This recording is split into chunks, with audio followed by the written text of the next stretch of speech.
Welcome to Through a Glass Darkly Radio. You're listening to us on United Public Radio. And tonight I have a very special guest, Richard Geldreich Jr. He's a software engineer and researcher who has made notable contributions to both the technology and UFO research communities. While he is recognized for his technical expertise in areas such as compression algorithms and GPU programming, Geldreich has increasingly focused on the study of UFO phenomena and government cover-ups. His presentations and writings delve into historical investigations, including the role of radar in early military projects in UFO detection. Geldreich's work in the field has highlighted significant gaps in publicly available data, suggesting deliberate suppression or loss of crucial information related to UFO sightings and encounters. Without further ado, I'd like to welcome Richard Geldreich. How you doing, Rich? Oh, I'm doing really good. How are you, Sean? Thanks for inviting me, man. No, thanks for coming on. We, I think you broke ChatGPT last week. That's right. Yeah. By the way, this is unplanned. I didn't. Sean asked me a few hours ago. Hey, come on, you gotta come on. Let's go. I'm like, all right, sure. Yeah. Here's what happened. Actually, I'll explain what happened. Sean is constantly at work on this show, right? He's got like 3 jobs and he's always looking for ideas for new shows, right? So he's always pushing, trying to find new ideas. He's constantly asking people, what do I do? And I think you correct me if I'm wrong, but you started using AI, maybe after I started talking about it. I don't remember. It's been a while, right? I think so, though. And Probably. You've gotten more and more into just exploring ideas with AI and on it, whatever. And so I go back and forth. I use AI all the time in my work, mostly for writing Python scripts, math problems, things like that, right? I never use it for real code. I don't, trust it for that. I would have to fix it, Anyway, there's also IP issues with that potentially. So, I don't use Copilot, any of that stuff. I do all my own coding myself. However, if I'm making a script which has to process a bunch of data and I need a throwaway script, right? I can either write it in Python myself, but I could just also type out some sentences to OpenAI ChatGPT and then boom, bang, get it done, right? It's really good for that kind of little stuff. Also, if I'm solving math problems and looking for optimization packages in Python, I'm not a Python expert, right? So I'm a C++ guy. Anyway. Sean's always looking for ideas, so he's always asking ChatGPT, like, "What do I do? Let's give me some ideas," Anyway, and he tells me about this, and he inspires me to keep trying to go back to OpenAI. To be fair, I give ChatGPT the ideas, but ChatGPT does all the work in integrating like the 3 ideas I give it.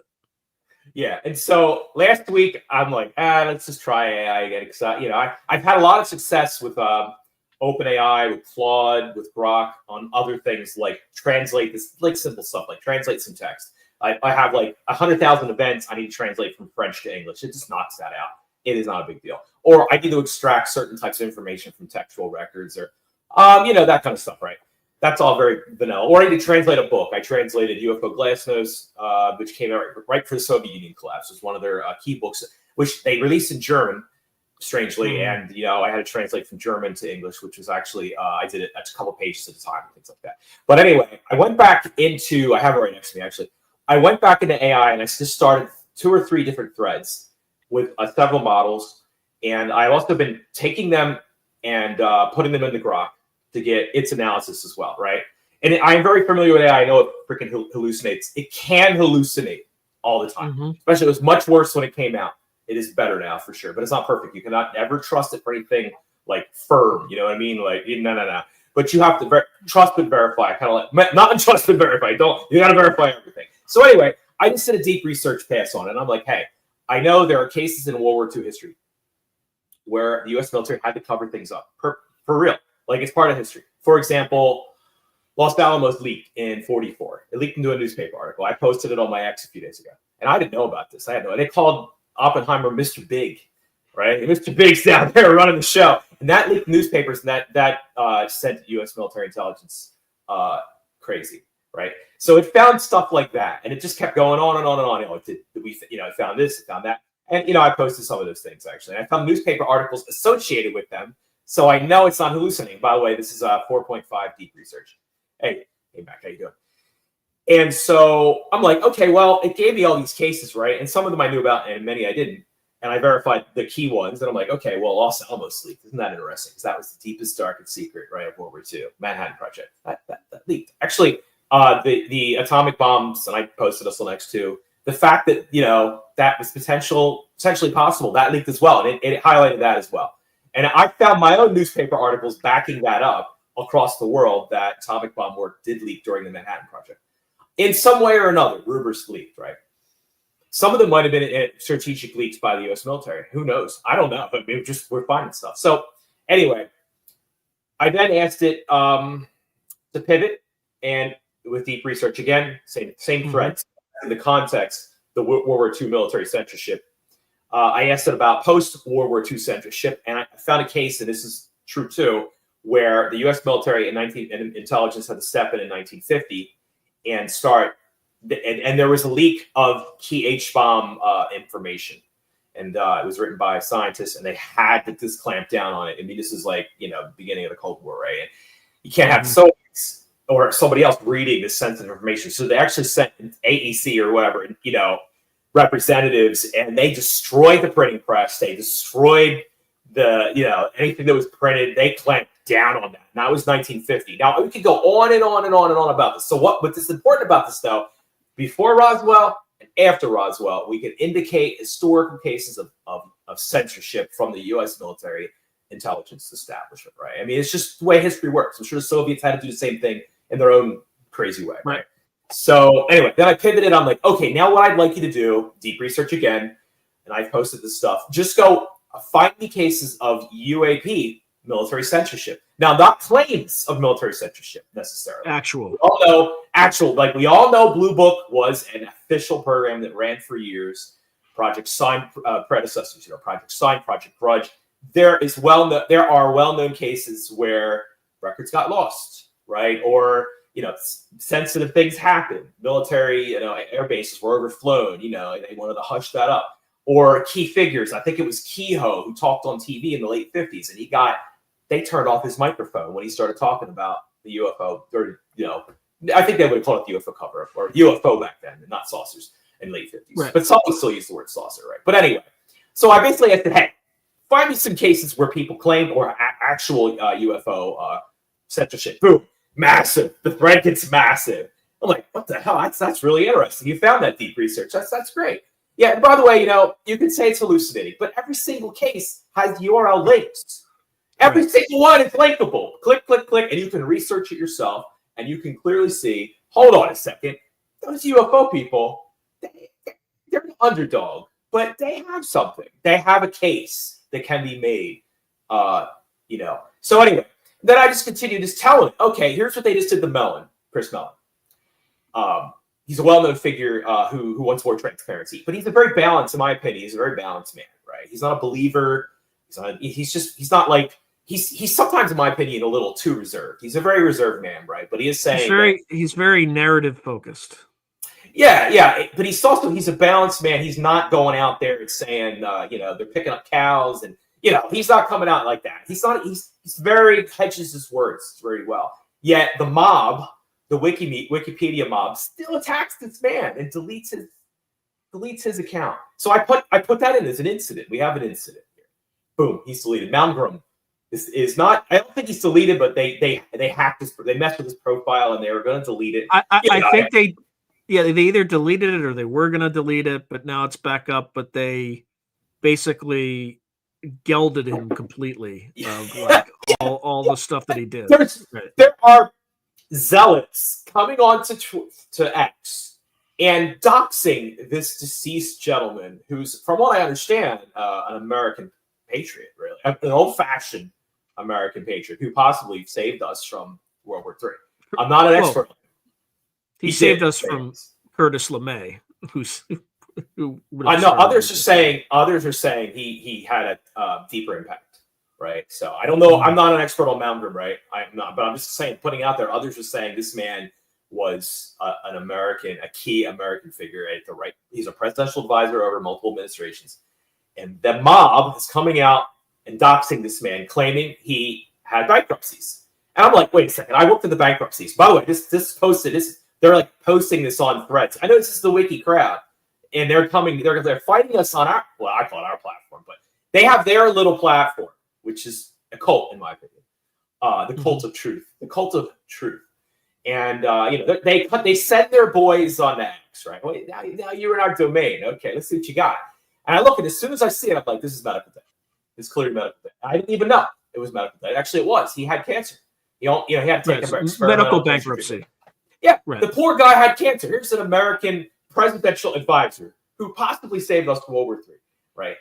The poor man had cancer and near the end of his life. And he lost, financially took a huge hit because the American medical system's a scam, in my opinion. Allegedly. No, some would say it's a very fair system. Sorry, I have to balance it out. I'm sorry. It is full of fraud. It is full of fraud and is a grift in many cases. Allegedly for you, but I have my own opinion. I got First Amendment rights. So whatever. There are limits to those rights, though. I still show YouTube.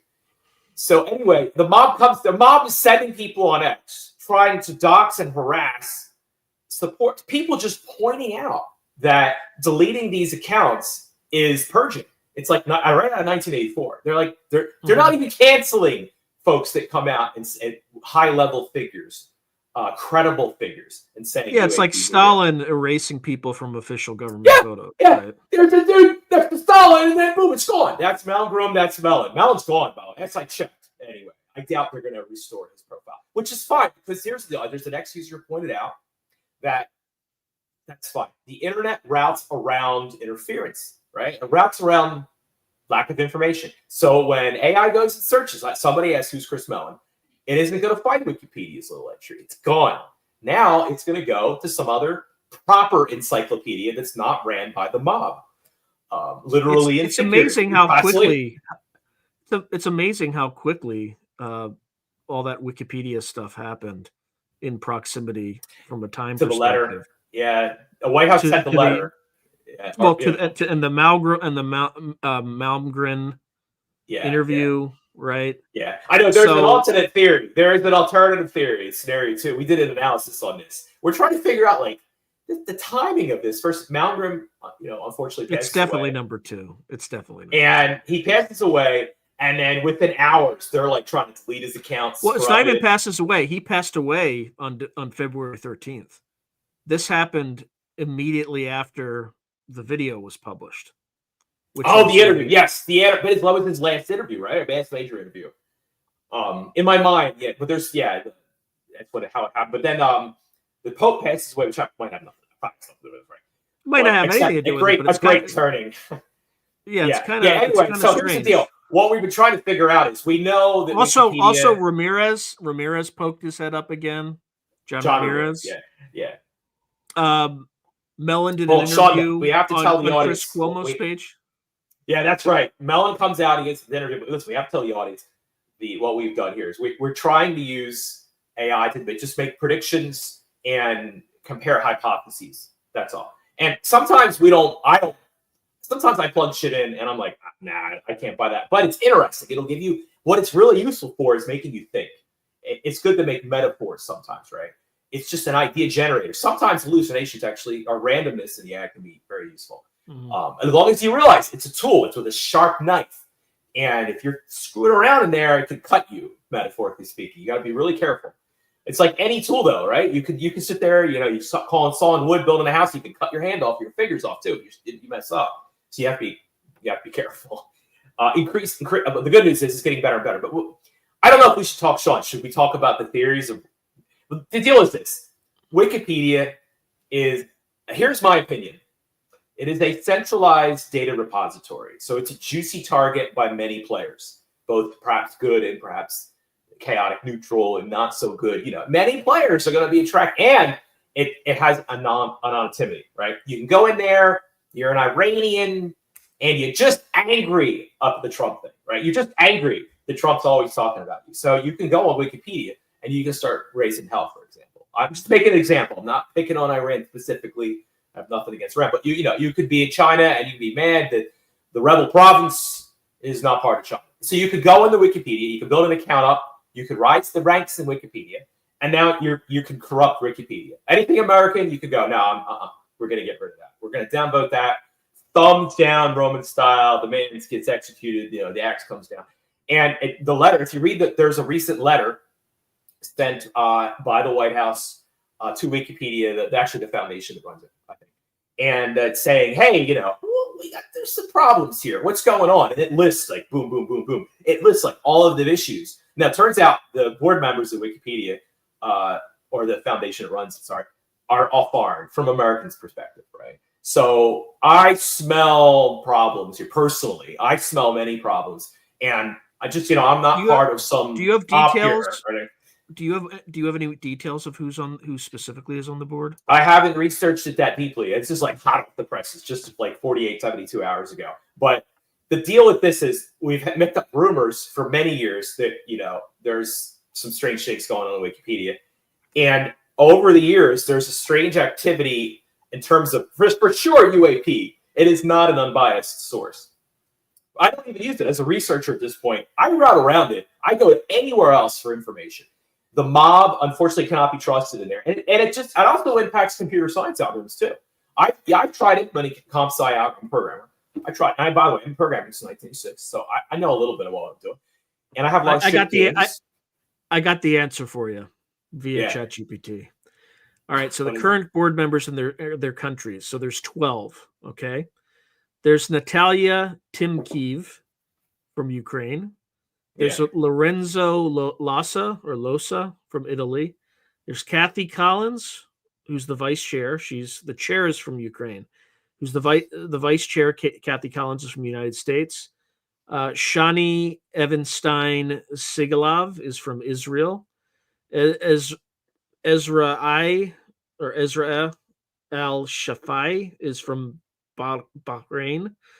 Raju Narisetti is from India. Luis Bittencourt Emilio is from Brazil. Victoria Doronina is from Russia. Mike Peel is from United Kingdom. Crystal Steigenberger is from Germany. Masiuj Artur Nadzilewicz is from Poland. And then the founder, Jimmy Wales, is, of course, from the United States. Yeah, that's an interesting. Yeah, and it's an interesting mix, right? It doesn't listen. Are there any Americans listed? Did I miss other than? Yeah, there were two. There were two. Okay, but the majority are not Americans. And all I'm saying is, like, I'm an American. Okay, my grandfather was at Pearl Harbor on the USS California when it was hit under the guns, and he's actually right behind me. And you can't really see it because it's blocked, and my father was in Nam.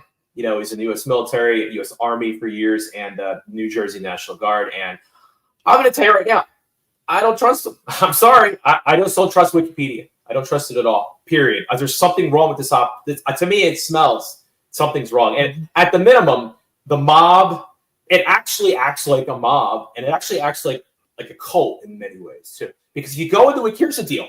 A person who's technically oriented goes to Wikipedia, but doesn't use Wikipedia internally, doesn't interact with them all the time, but sees a page with absolutely false information. For example, Lou Elizondo.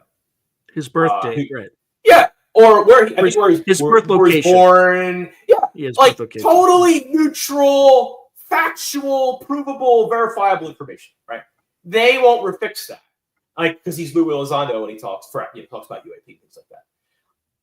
Something's not right. And if you go in there and you look at these threads, they're full of this lingo and this and that. It's like walking into a cult and you're new, right? And they don't even want to recruit you. They're just like blah blah talking their language. You don't have any idea what to talk about. Now, if you don't follow the lingo, right? You don't follow the community rules.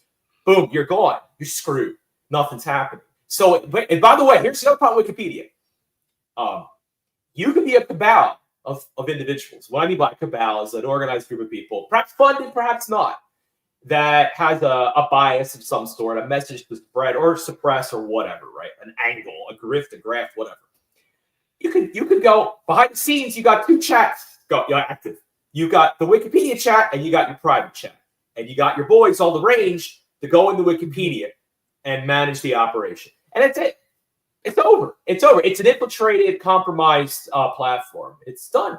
And if the platform doesn't have protections against this, And just so you know, these are my own personal opinions. I'm not being swayed by the White House.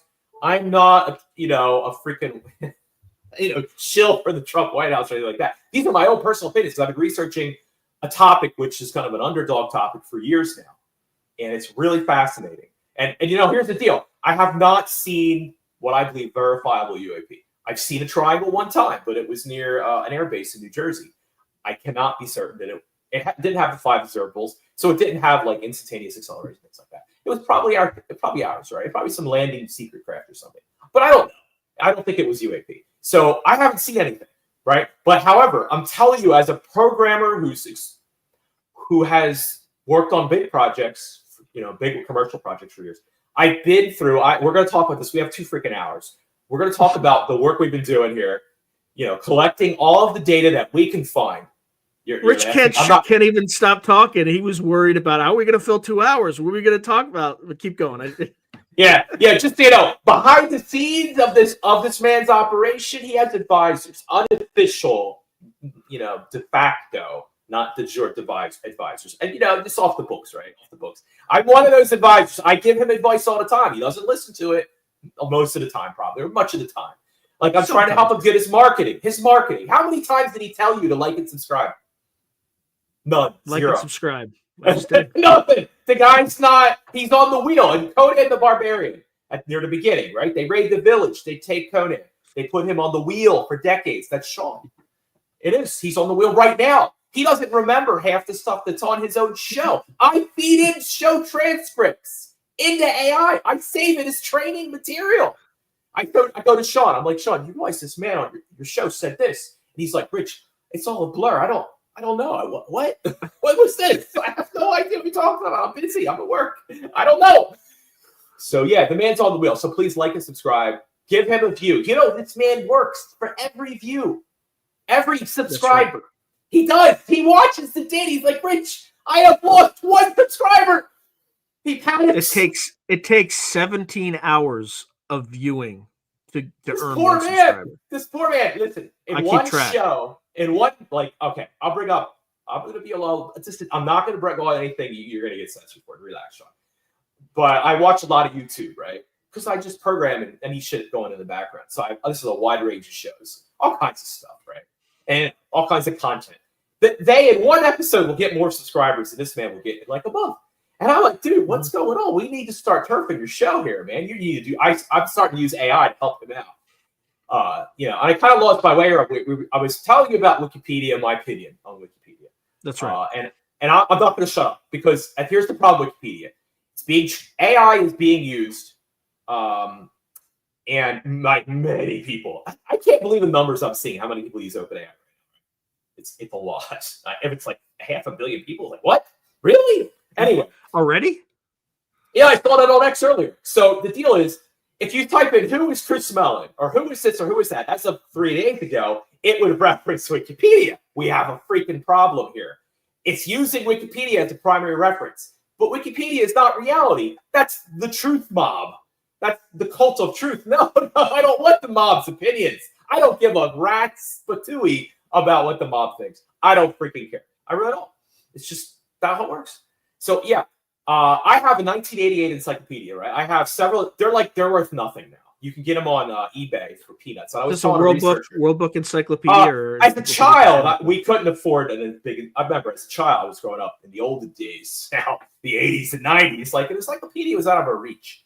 So to me now, it's like a luxury to have what I wanted as a child, right? So I bought a couple encyclopedias. They came in like 3 boxes. They were in pristine shape. I'm like, wow, look at this going through the encyclopedias, which was a weird experience actually. But anyway, those were encyclopedias, and a guy like Nathan Twining, by the way. Now you can do the freaking web search right now. You can type Nathan Twining UFO memo or UFO quotes, things like that, right? And Nathan Twining said, and this is part of history, the phenomenon reported is something real and not visionary or fictitious. Okay, and that's part of history. It's actually on Wikipedia right now. I'm basically, I didn't research this, but I know that there are many quotes from many high-level figures about UAP. Okay, major figures in history. Now, did they delete them from my encyclopedias because they said these heretical opinions or beliefs or claims? No. These are accomplished men in history, right? They were in war. They saved American soldiers in war, or they fought the Soviets, or they fought the Nazis, right? And they had opinions on UAP, and these were the guys in the trenches next to the radar operators, talking to the pilots, debriefing them, or getting reports of debriefings. And shit was going down, and they were called flying discs, flying saucers, UAPs, or UFOs, right? And they're not being deleted from history. So, but the mob is deleting them, and it pisses. I'm ranting, but it pisses me off. I've got a rhetorical question for you, because I'm talking about option 2, right? How do you think Susan Gerbic would respond to the very likely fact that her and her group is being used by the intelligence community to amplify the Malmgren message and to make Chris Mellon into a messianic figure? Yeah, this is so deep. By the way, the topic we were talking about now is so deep. I fed the scenarios into the AI thread that I've one of my favorite AI threads, and it agreed with Sean, which flabbergasted me. So here's the deal. Susan Gerbic works for the Defense Department, right? Right? Okay. Well, she's doing her job. Or she's friendly with somebody unwittingly or wittingly. I'm confusing her. Hold on. I didn't mean to say that. I confused her with somebody else. She doesn't work with her. You're thinking Susan Go. You're thinking there's another Susan. I'm sorry. I apologize. Susan Gerbic is the Guerrilla Skeptics, head of the Guerrilla Skeptics. Now, the Guerrilla Skeptics, here's what I would do as an analyst. First of all, I would trace the money trail. Follow the money. Where does the money go? The money's going to flow from this shadowy org, maybe USAID, and then follow this, and then, it goes to this, probably a nonprofit. And is it ran by Susan and her group? Maybe. Okay. Who's getting paid? Where's the money flowing? It would probably go to some other nonprofit, and then that nonprofit would fund Susan's nonprofit. And have some events, to grease the wheels here and there. I don't know. But I would trace the money flows, right? For sure. So what is the question, Sean? About Susan. So stepping all the way back, here's my theory. Okay, so there's two things. The timing. Okay. It's the timing is the tough. You look at the timing and the fuss. Okay, so the fuss. Well, let's start with the timing. Jesse Mitchell's puts out this video on a certain date. I don't know if there was any importance to when he put it out or if he just put it out when it was ready. But someone in his network clearly knew it was coming and knew it was coming in advance, because on a dime, like, you cannot organize a herd of people this quickly. But the very next day, Malmgren's Wikipedia page was either under threat of removal or was removed. Mellon's page was removed. You instantly had Lou Elizondo. By the way, the White House letter came out around that time too, threatening Wikipedia. Also, I'm not sure if that's foot killed in your fire here. What I'd want to check is if the Pope died before the Malmgren. I don't think you need to put in the Pope. I really don't. So basically, I'm going to repeat what Sean said. Wait, I don't know if the audience understands what the hell we're talking about. Basically, we're saying the timing of all of these events is suspicious. It's a little weird. The timing is to tell, like, all of these things going on in Wikipedia, the weird deletions, and the challenges we're trying to figure out.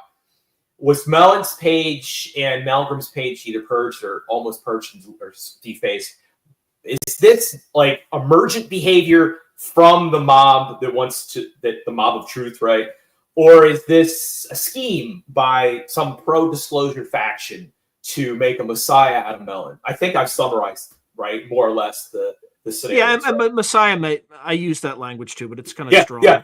Sean invented the phrase to make him a hero. No, it's the Messiah effect, which is real. Like what you're describing, I think is a real effect, right? I mean, I'm going to be honest. I was against this. I was like, Sean, I don't believe it. No, I think the mob, because we've seen cases before where the truth cabals, the cults of truth, goes out there and suppresses UAP information. This has been happening for decades. This is nothing new.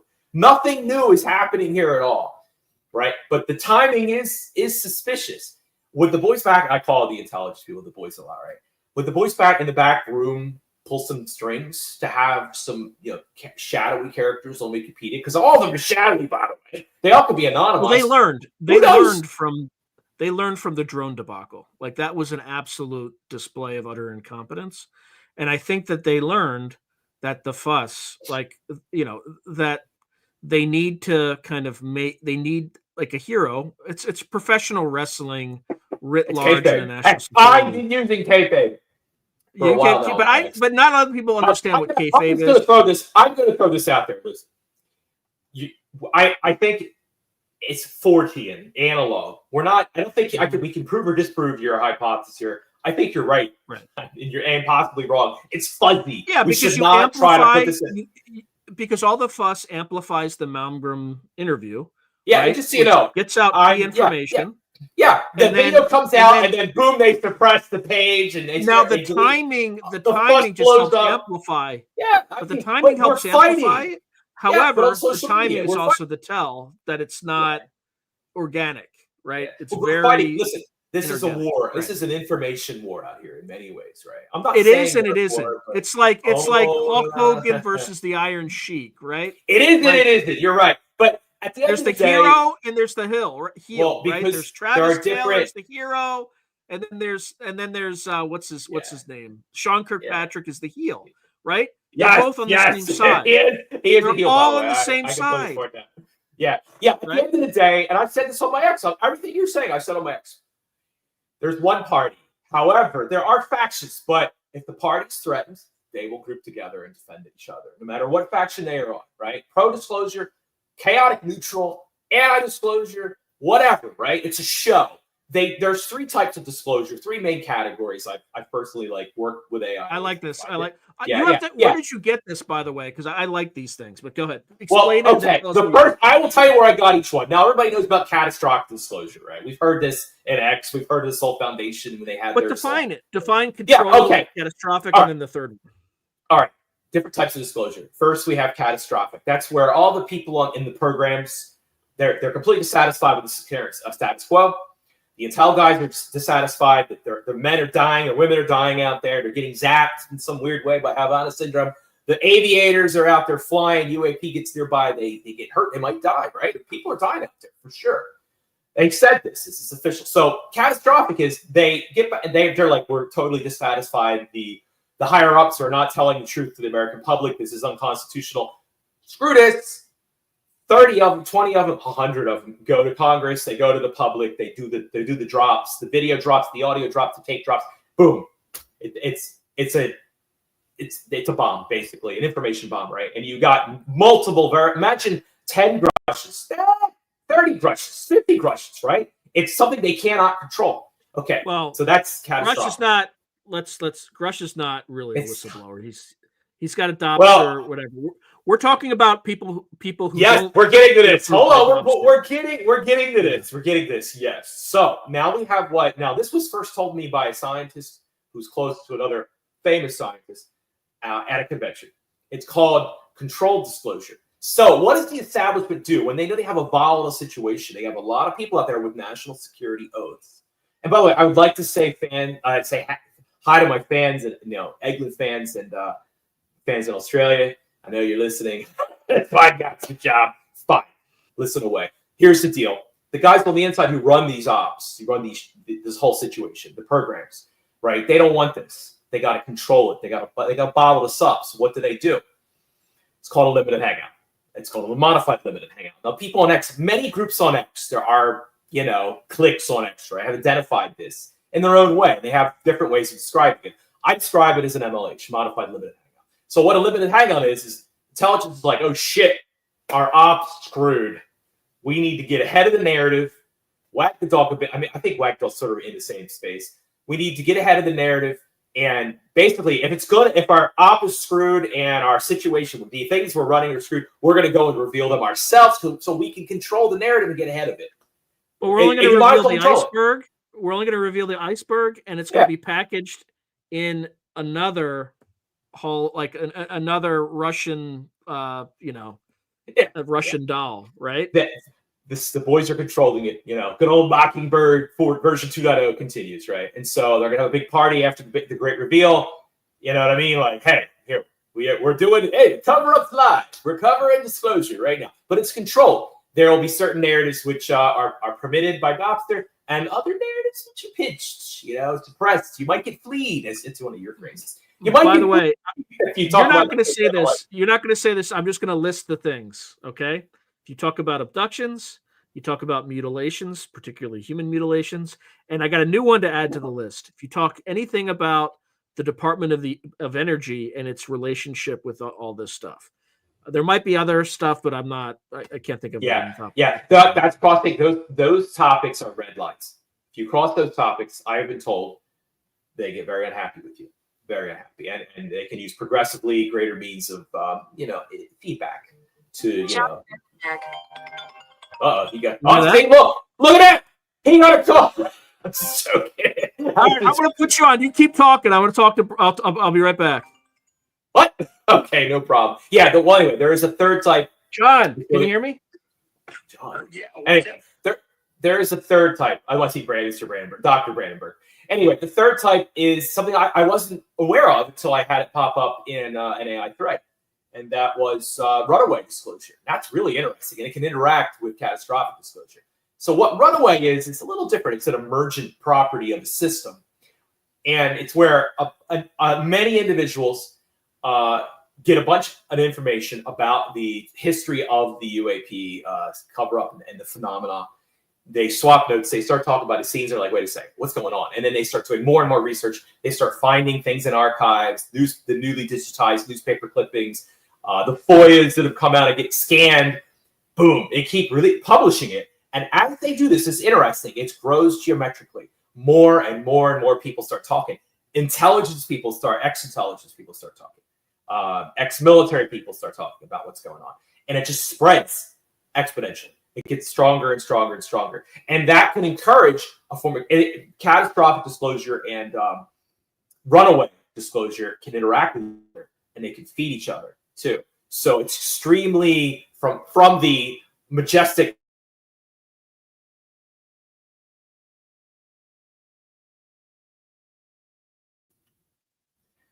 You there, Sean?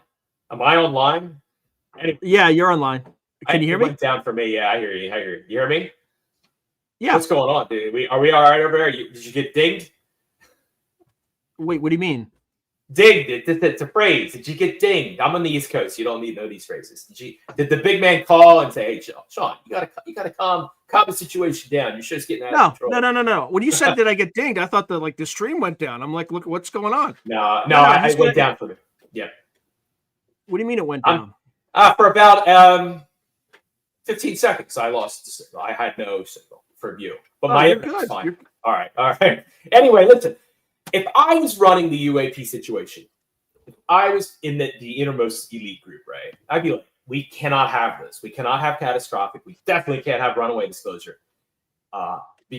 It's clear there are factions that are nudging it forward. I'll give you examples. For example, I went and got an archive from the Archives for the Unexplained in Sweden, okay? I made a contribution, as many people do. It's a great archive.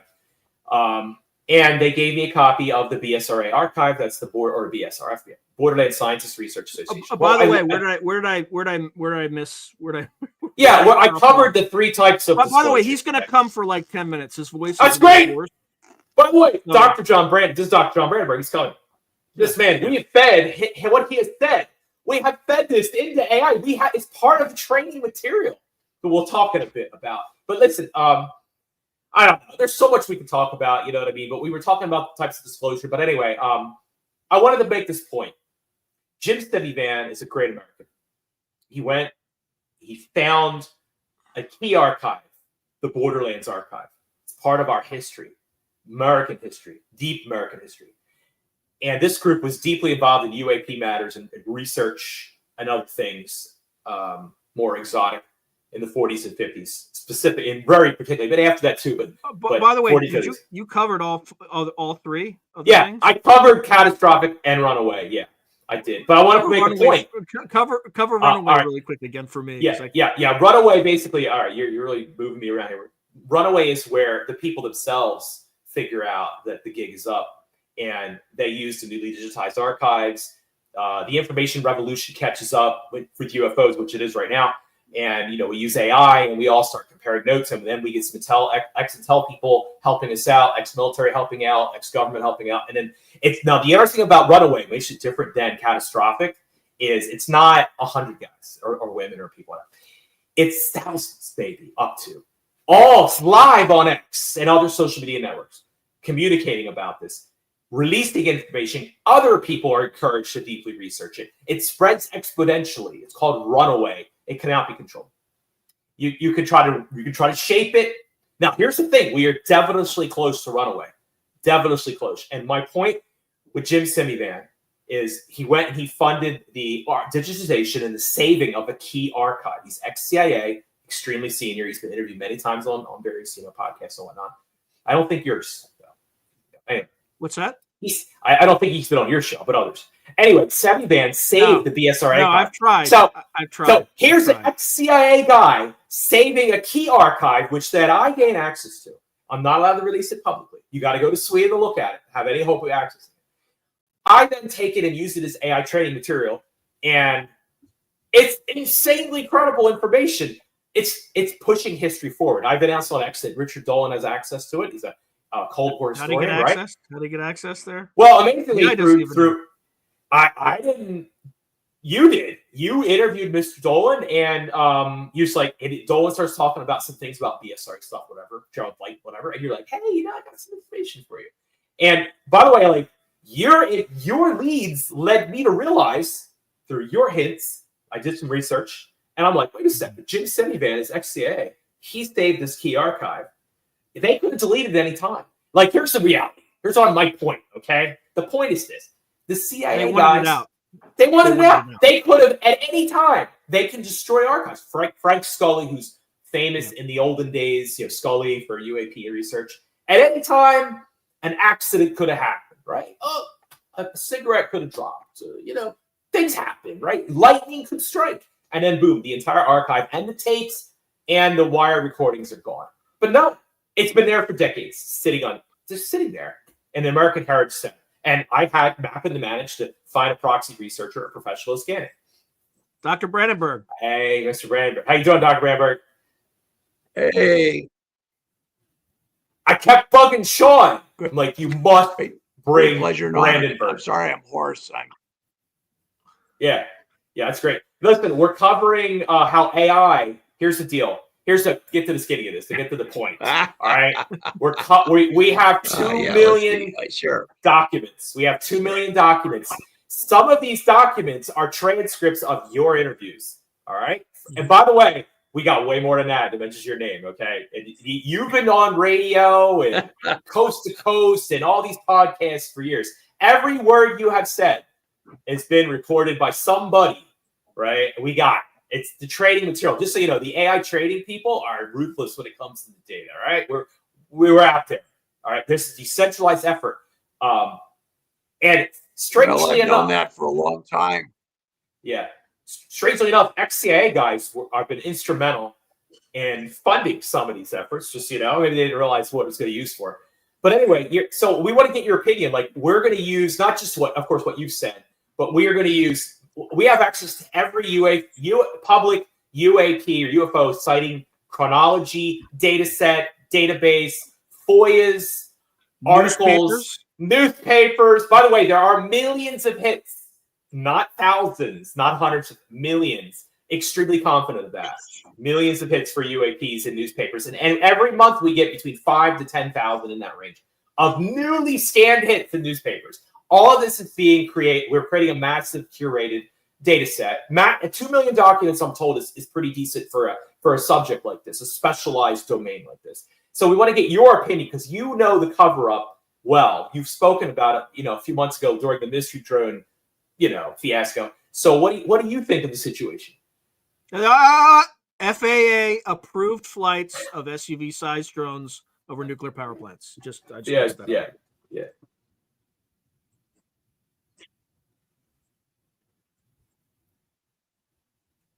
Your signal's a little weak. We can't hear you. Can't hear you yet. Oh, you're there. You're there. Let me kill something. There's some process going on in the background. Yeah, it's MJ12.exe. I'm just joking. I got too many links going. There. Yeah, you got too much shit scanning your stuff. You scanning your files. Right. Well, it's also here, kid, have a cookie every time you visit a site, and Yep. and Yep. then You got to clear the cache. You got to clear the cache. Well, anyway, while you're okay, erase all my cookies, and it erased all my passwords. yeah, Let's see. Yeah, hey, guy, yeah. Let's see. Somebody's relog saying in. I know how to kill. Well, thanks, DS. I appreciate it. Yeah, Got to relog in.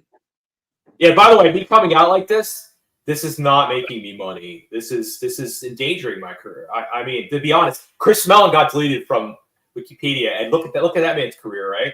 And he's an insider with clearances, and he's just telling what's going on in a balanced way. He's not saying necessarily there's a cover up loudly or anything like that. Although that that man's only enhances his credibility in the community, which is but the community's tiny. Very useful. Tiny, but it's tiny though. Very useful. It's minuscule, right? We're just a minority of people out here who understand the phenomenon. Yeah, I agree with you, King. It is extremely unlikely the insider groups understand really what's happening. I would also claim that at some level, even at the highest levels, they don't understand it. How you doing, go ahead, John? Dr. Bamberg? Oh. Yeah, let's see. I was going to ask, what does the AI think? See, one of the advantages of AI is it can give you at least, what looks like an assessment without any human prejudices. Like institutional prejudices and things like that. Is that true? Pleasure to speak to you so first. Here's the deal. There is what we call. It's a great pleasure to see you. There is what we call, to answer your question, it's a really interesting question, and the answer is actually, I think, fascinating. We call it the Roswell-Turing test. What we do is we ask deep research, and it's been done by many people now, and I just posted the prompt. Go research the Roswell incident. I want you to find 72 affidavits or high-quality witness accounts from verifiable individuals who are at Roswell during the incident or right around Roswell. And you've spoken a lot about Roswell before on the show. So OpenAI just goes, and we also tell we want to compare two different hypotheses. Hypothesis I A met a is bunch of the people mogul. Who are at Roswell. Yeah, there's hundreds of witnesses. Hypothesis A is that it's a mogul balloon. That's the latest cover story that the U.S. Air Force has given us of many cover stories. It's a balloon. It's dummies from the 50s, by the way. It's like, that doesn't make any sense. Dummies. Dummies from the 50s and 47. Sorry, guys. Anyway, hypothesis B is that it was extraordinary, extraterrestrial, or strange, very strange, and that there's a cover-up. That there's a cover-up. And basically, we have that. It's a research prompt. That's all it is. And boom, it goes and it finds 72 individuals. We want you to find exactly 72. Anyway, and then it analyzes and compares hypothesis A, which is mogul, and hypothesis B, which is a cover-up and it's an HI. And it leans towards repeatedly hypothesis B. And this isn't some UFO believer, biasing it one way or the other. We're just saying, hey, go research it.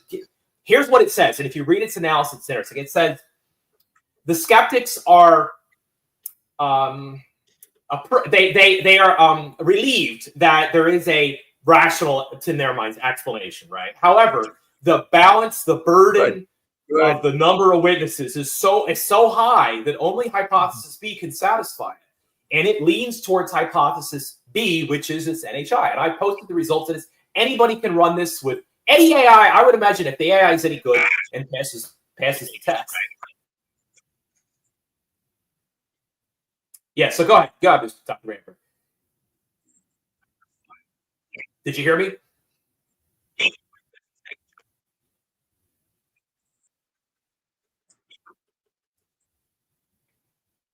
I really think you need to reboot, Dr. Brandenburg. We can't hear you. The men in black have got you. Do you mind if I just log out and then log back? Yeah, I would reboot your laptop. Yeah, I would I reboot. normally do this before interviews, but it's all right. We'll be here. We ain't going anywhere. Okay. Come back. Cookies. Don't go anywhere. Don't go anywhere. Come back. Reboot. Okay. I'll be right back. All right. See you soon. Yeah, that's a good question. Yeah, and so by the way, what I just talked about was what we call the Roswell-Turing test. And now, this is not. Here's the deal. I personally called it the Roswell-Turing test. I think many of us are calling this. Some of these individuals apparently work. No, not apparently. They definitely do. They work in AI full time, or they use AI in their businesses for various reasons. Right? They work on this a lot, and they're way more experienced than I am. And they're the AI researchers. I am positive of this at the highest levels are being shown the results. And I don't know what's discussed at these highest levels, but for sure they're really interested, and I don't see how they could not be, because their machine is determining that there's a cover-up. And by the way, this is nothing. Now, just so you know, to any Roswell researcher, any fan of Dolan or Friedman, or he will go back a bit more, even though he was Avery, would know. They would know that there was a cover-up. Like anyone with a room temperature above the typical Wikipedian mobber would know that there's a cover-up. I'll just be blunt, right? I'm being a little unhinged, okay?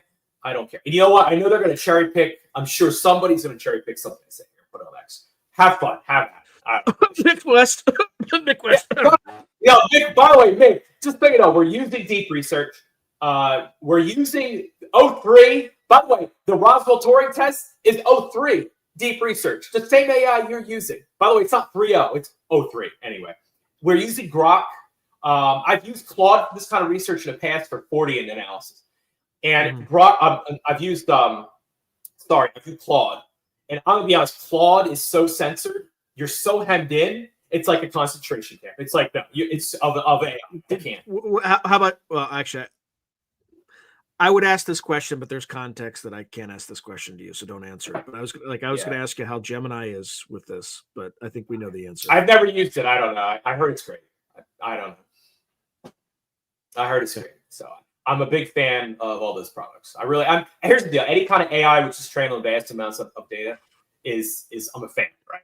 I feel this strongly.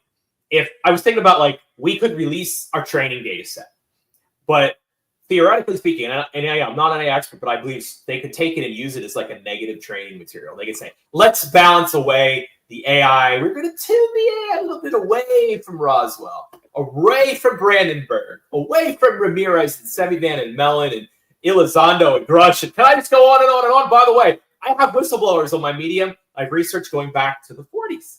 This is nothing new. We've been discussing this since our grandparents were, in the back seat, okay?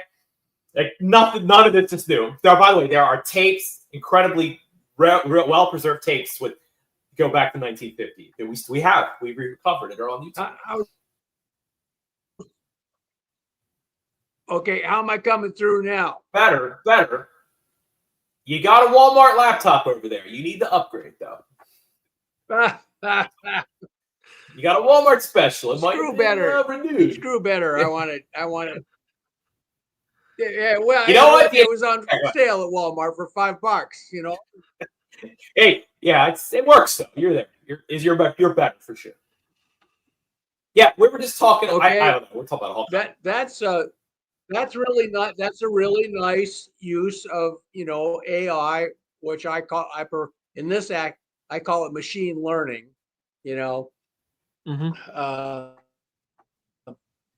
But here's another question I have for you, and I'll be posting on this very soon. I believe that there's critical mass now for microbial life on Mars. Yeah, I mean, you saw the And the announcement just problem recently. I with did. making Yeah, that, it's found I've up. read about the Mars situation since I was a kid, since the late '80s, early '90s. The face on Mars, Cydonia. Yeah, Like I've been, I'm aware. I'm not like super Yeah. deep into it, like some are, but I'm aware of what's discussed. But there was My a opinion- James Webb. There was a James Yeah. Webb telescope announcement last week or the week before. Yeah, with life signs of life detected in In this not case- single place. 124 light years away. Well, wait, I argue that's way closer Yeah, than we yeah, realize. okay, that's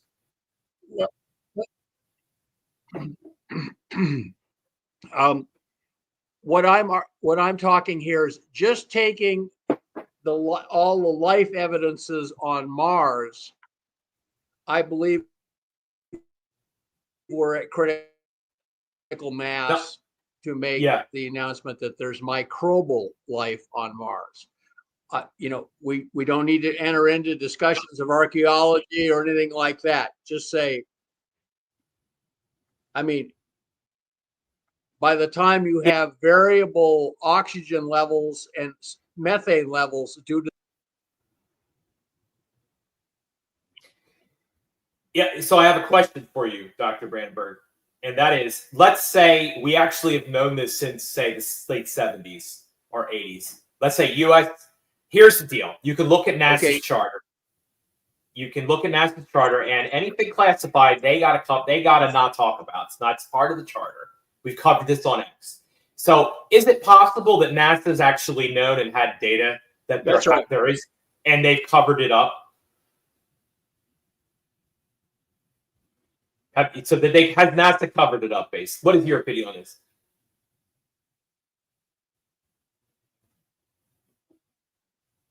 Oh yeah. I mean, because it would have an immediate. It would prize is of course the UFO cover up. Yeah. So my opinion is this is my right. Advanced intelligent aliens near Earth, but anything kind of that points to that being possible or raises that, they would keep classified. So my mental model is even finding microbial life on Mars.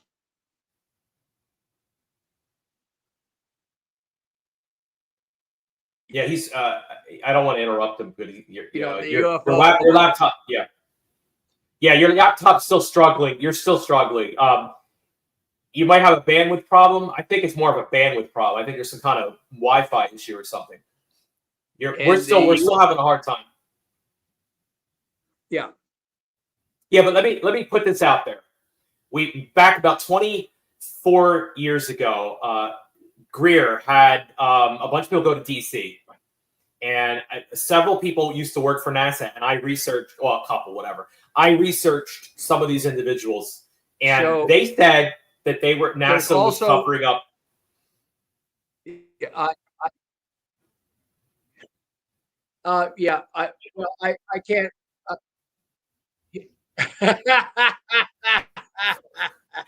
Sean, I think Dr. Brandenburg's connection or his laptop is challenging the show. Sure. It's challenging him. My challenge is for you to analyze all of the data and see what it says about Mars microbial life existing. What is the my mental model is that the U.S. elites would not want the Soviet Union to know. They would want to hoard the information as part of a Cold War strategy to keep it from our adversaries. That's what I would do. I would withhold scientific findings and keep them close to the chest. Because if the Soviets get there first, we don't want them to get there first. We want to hold that. I'm going to have to depart, but please continue your good work. Thanks, appreciate it. Thanks for coming on. Appreciate it. You Yeah, gotta get a new laptop, man. Thank you. Yeah, you got to I juice don't know up that what's laptop. wrong. You gotta juice it up, man. I've been It's time. It's time. Sean's show many times. I've never had problems like this. Maybe it's Pine Gap, But- but I'm just joking. Or Eggland. All right, or both. Bye. Thanks for coming on. Yeah, Thank you. the deal is Dr. like, Randy. yeah. So with Greer does great work in the old days for sure. He gets a lot of heat on X, but he's done great stuff. And he had a bunch of people come on, go to several times, go to DC and engage in these large press conferences. And the transcripts, the videos are incredible. And we have it as part of training material now. And, I've personally gone and researched some of these individuals as deeply as possible with the latest, greatest, open source stuff on, public records, whatever, newspaper articles. These people did work there. They were telling the truth. They worked there. They were part of it. Now, it doesn't mean they were telling the truth necessarily about what they saw or witnessed, right? But it means they were in the thick of things. They were in the thick of things. They had, by the way, they had nothing to gain by going out and saying, oh, by the way, they're airbrushing photos of the moon, right? I mean, like, you're going to come off as, in the old days, like, a pot that's cracked. So, they did it. And they I think, personally, there's something to it. My opinion is this. When they first went and probed the moon, right, in the late 60s, starting in the 60s, the Soviets are watching every single thing that you do, everything, right? And their scientists are analyzing the resolution of the cameras and everything you're looking at on the moon, right? They want to know what's going on. You're going to withhold information. It's not a conspiracy against the American people necessarily. It's screw these Soviets. We are at war with them, Cold War, and they're setting off H-bombs right now, right? And they want to kill us. I mean, right now there's a man with a finger over a button, and the button's labeled the United States. So I get it. I understand why they did that. However, that's obsolete. There is no more Cold War. It's gone. So why are we covering up what's reality itself? We are holding back our own civilization, which is insanity. And ultimately, if they keep doing this, the system's collapsing. It's going terminal. All surface civilizations. Notice I say surface. All surface civilizations ultimately at some point collapse. It's just a human thing. And they're accelerating it. And the reason why I say that is because if humanity knew what really was out there, if they knew what was flying overhead, if they knew what was seen on radar, they knew what was seen by the subs underwater, they would be fascinated. Be like, wait a second, you mean we're not alone? We're not top dog? There's something there? Let's go. Let's see this. Let's stop fighting amongst each other and travel to the stars and figure out what the hell is going on. But instead, we're down here at the gravity well, constantly fighting over the same land for eons over and over and over again. We are depleting our own resources. We are killing our best people, our most talented people on battlefields, right? That have no relevance to America, really. Like, this is insanity, and it needs to end. We need to stop lying to ourselves. This is ultimately going to destroy us in many different ways. It's also a massive security risk. So my grandfather was under the guns of the USS California, as I said on your show. There are many rumors, it was covered in Congress, that we actually had heads up. It was part of history. The men with the radar stations, actually early radar stations, saw the planes. They made the calls. The calls were ignored, right? By the way, U.S. intelligence picked up rumors and notes, and they picked up intel that, hey, the Japanese are mad, right? But the call wasn't taken. Well, we're in that situation right now. At any moment, a bunch of mystery drones can decide, hey, you know what? I'm going to go over to DC right now. And as a congressman has said a couple years ago, once those drones go overhead, they can do whatever they want. I mean, that's the situation we are in right now. And because the radar operators don't know, because it's covered up, they're going to be like, it's a balloon. It's a balloon. Nothing to it. That approved. The president said so. And I'm going to put it right out there. It's bioluminescent seagulls, right? Yeah. Dr. Menzel. By the way, Sean is a Harvard man. And, one of his, at Harvard, Dr. Menzel, Donald Menzel was an arch UAP debunker that Stanton Friedman, a famous man, author, physicist, who spoke very eloquently and very well about the UAP subject, found that Menzel had all these clearances out the wazoo. Well, here's what we got. In the newspaper archives, we found, and I posted this on X, a big illustration of Saucers aren't real. They are balloons. They are, sky illumination. They are lights. They are hallucinations. Oh, they are birds with fungal glow. And it says Dr. Menzel's name on the caption, Harvard. Now, I found this is like late, it's like 66, 67. This is real. I put the URL next to you. Go to newspapers.com and go look yourself. I'm not making this up. Not hallucinating this. It was bullshit. The phenomenon was so active in our past that it leaked into comics all the time, weekly, across the whole United States. By the way, the certain forbidden subjects were talked about all the time in the 60s. It was super common. The Americans started to just, normalize the phenomenon in their lives. So and if we can see this in the newspaper archives, is my point. Anybody, any high school student with $15 a month, okay, can go at newspapers.com and see the history of UFOs, saucers, discs, millions of hits, and more every week. We can't keep up. So the gig is up. This stuff's like, it's like we have newspaper God mode. We know what happened. We can see the radar operators after the DC wave of 52. We can see that the radar operators pushed back against Major General Sanford. A major man back then. Big press conference, the biggest one since World War II, 52. DC was overflown. The radar operators were like, holy shit, we're seeing stuff. Simultaneously, the pilots are seeing stuff. Simultaneously, sometimes people on the ground were seeing stuff with binoculars. Everybody, there's shit going down over DC and the East, actually the whole East Coast.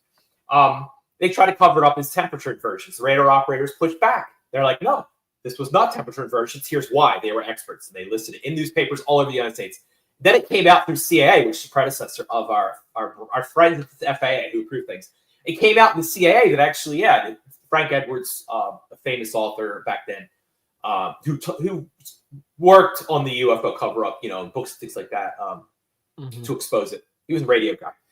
Anyway, he covered that the CIA covered the UFO situation over DC as if they were actual UFOs, because they were, right? And by the way, they were shot at and pieces fell. Dr. Brandenburg talked about this, and mysteriously the phenomenon just vanishes. Now, by the way, you should see the chronologies that we have. They're all public. This is always said 100% open source. We have the intellectual property on there. We know who wrote it and did it and whatever, found it or researched it. The chronologies for this time are absolutely credible. And you can go find a person who supposedly witnessed something and then link them to newspaper articles or public records, right? So we know they existed. It's not hallucinations. We can prove it. So we're not going to be gaslit anymore. We know some. By the way, we've also had X postings, and these are just, they could be nuts. They could be just saying crazy shit, right? Who knows, right? Who knows? But we've had people on X say, hey, my aunt, my grandfather, whoever, was there in DC that decades ago, and they were terrified. We get this stuff all the time, that kind of stuff. Anyway, Sean, I'm just this topic has fractal complexity. If you really start digging into it, it is endless. The amount of data, like I'm a programmer or a researcher, I didn't expect to find this much data. I was like overwhelmed. I can't keep up. It's absolutely exhausting. So yeah, I've been through all the data, curating it for AI training. And I'll tell you what, it's amazing. And if you've not been through these chronologies, the French ones were originally in French, the Russian ones, even the Soviets have their own chronologies, right? Or the American ones, or the South American ones. This is a worldwide phenomenon.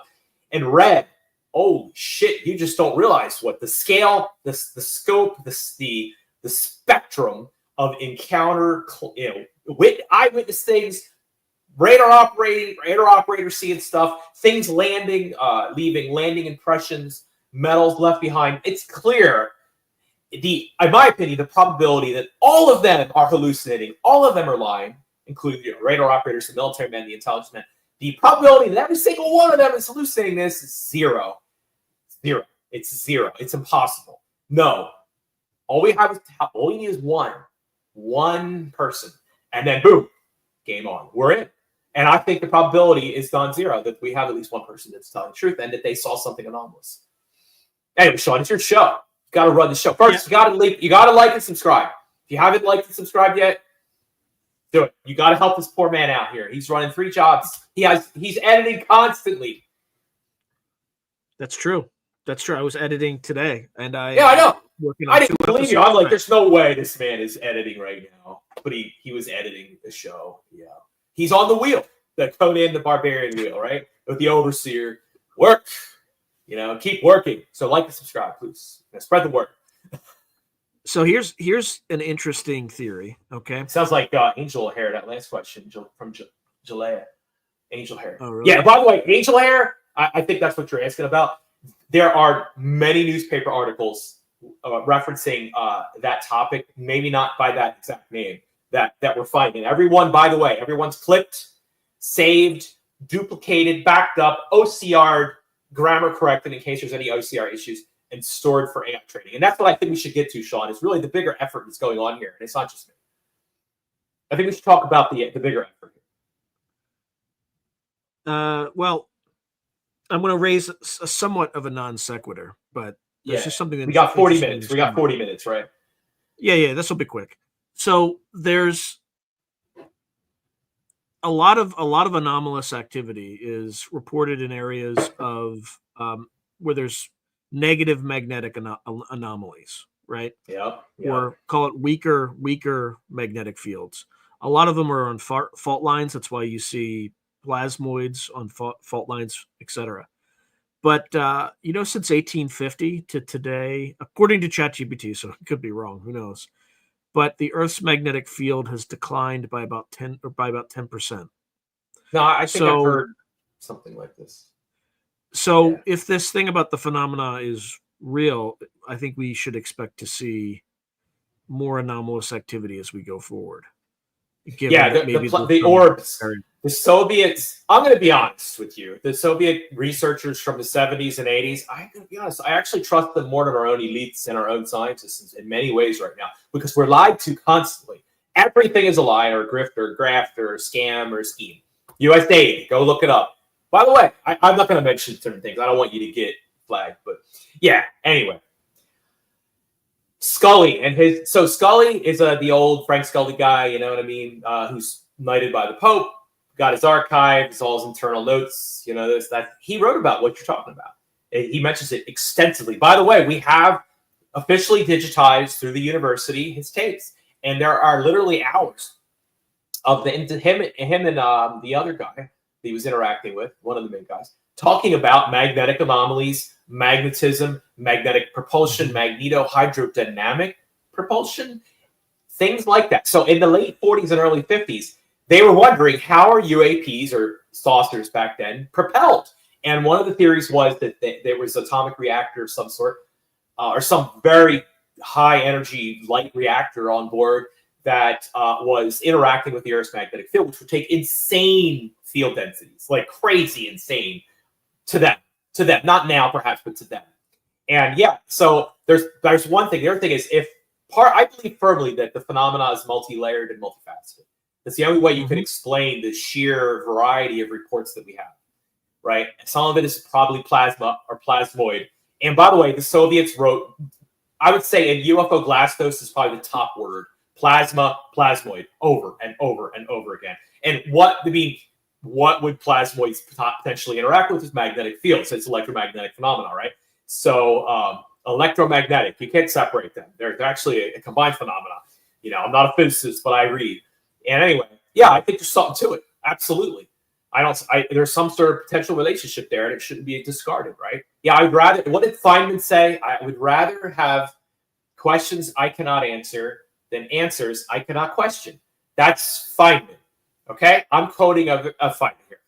I'm quoting that because the Wikipedia mobs, they don't understand it, right? In their minds, there are questions that you're not allowed, or answers you're not allowed to question, and they'll delete you, which is bullshit. I'm from Jersey, by the way, so there you go. So this is just real quick. This is according to ChatGPT. This is how the field strength has declined from 1850 to, and then forecast at the same trend until 2100. So it's a dynamic. Some would say the system itself is alive.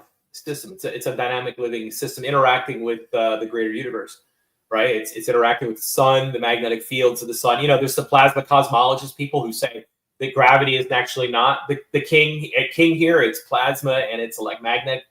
magnetic fields and electrical fields. Like they turn everything upside down. They're like, hold on, the electromagnetic force is way stronger by many orders of magnitude. Let's do a little contest.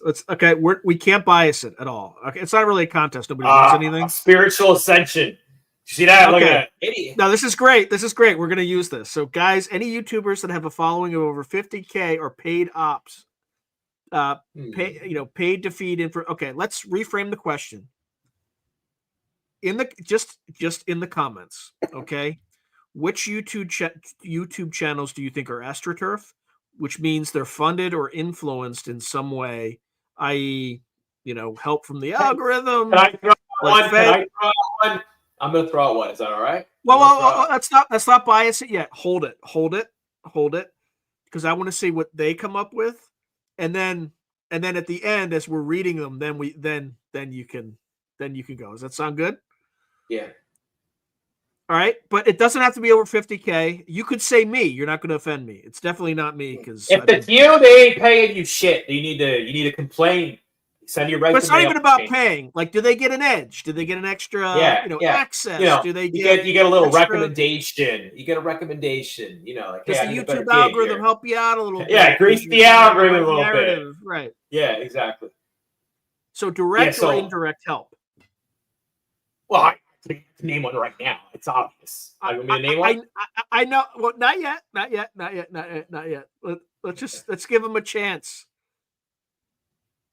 Let's see. How many people are in this chat? I can't tell. I don't use this interface much. Oh, so across all platforms, it looks like it's about 413 at the moment. Got it. At the moment. Okay. Oh, here's one. Here's the first one. Vetted. Good trouble. By the way, I watched Lou Elizondo live crack the whip on the Good Trouble show. That was during the mystery tours. We have it on video. By the way, we saved all this video, so it's forever. We watched Lou Elizondo live pull the rope, pull the strings. You can be replaced.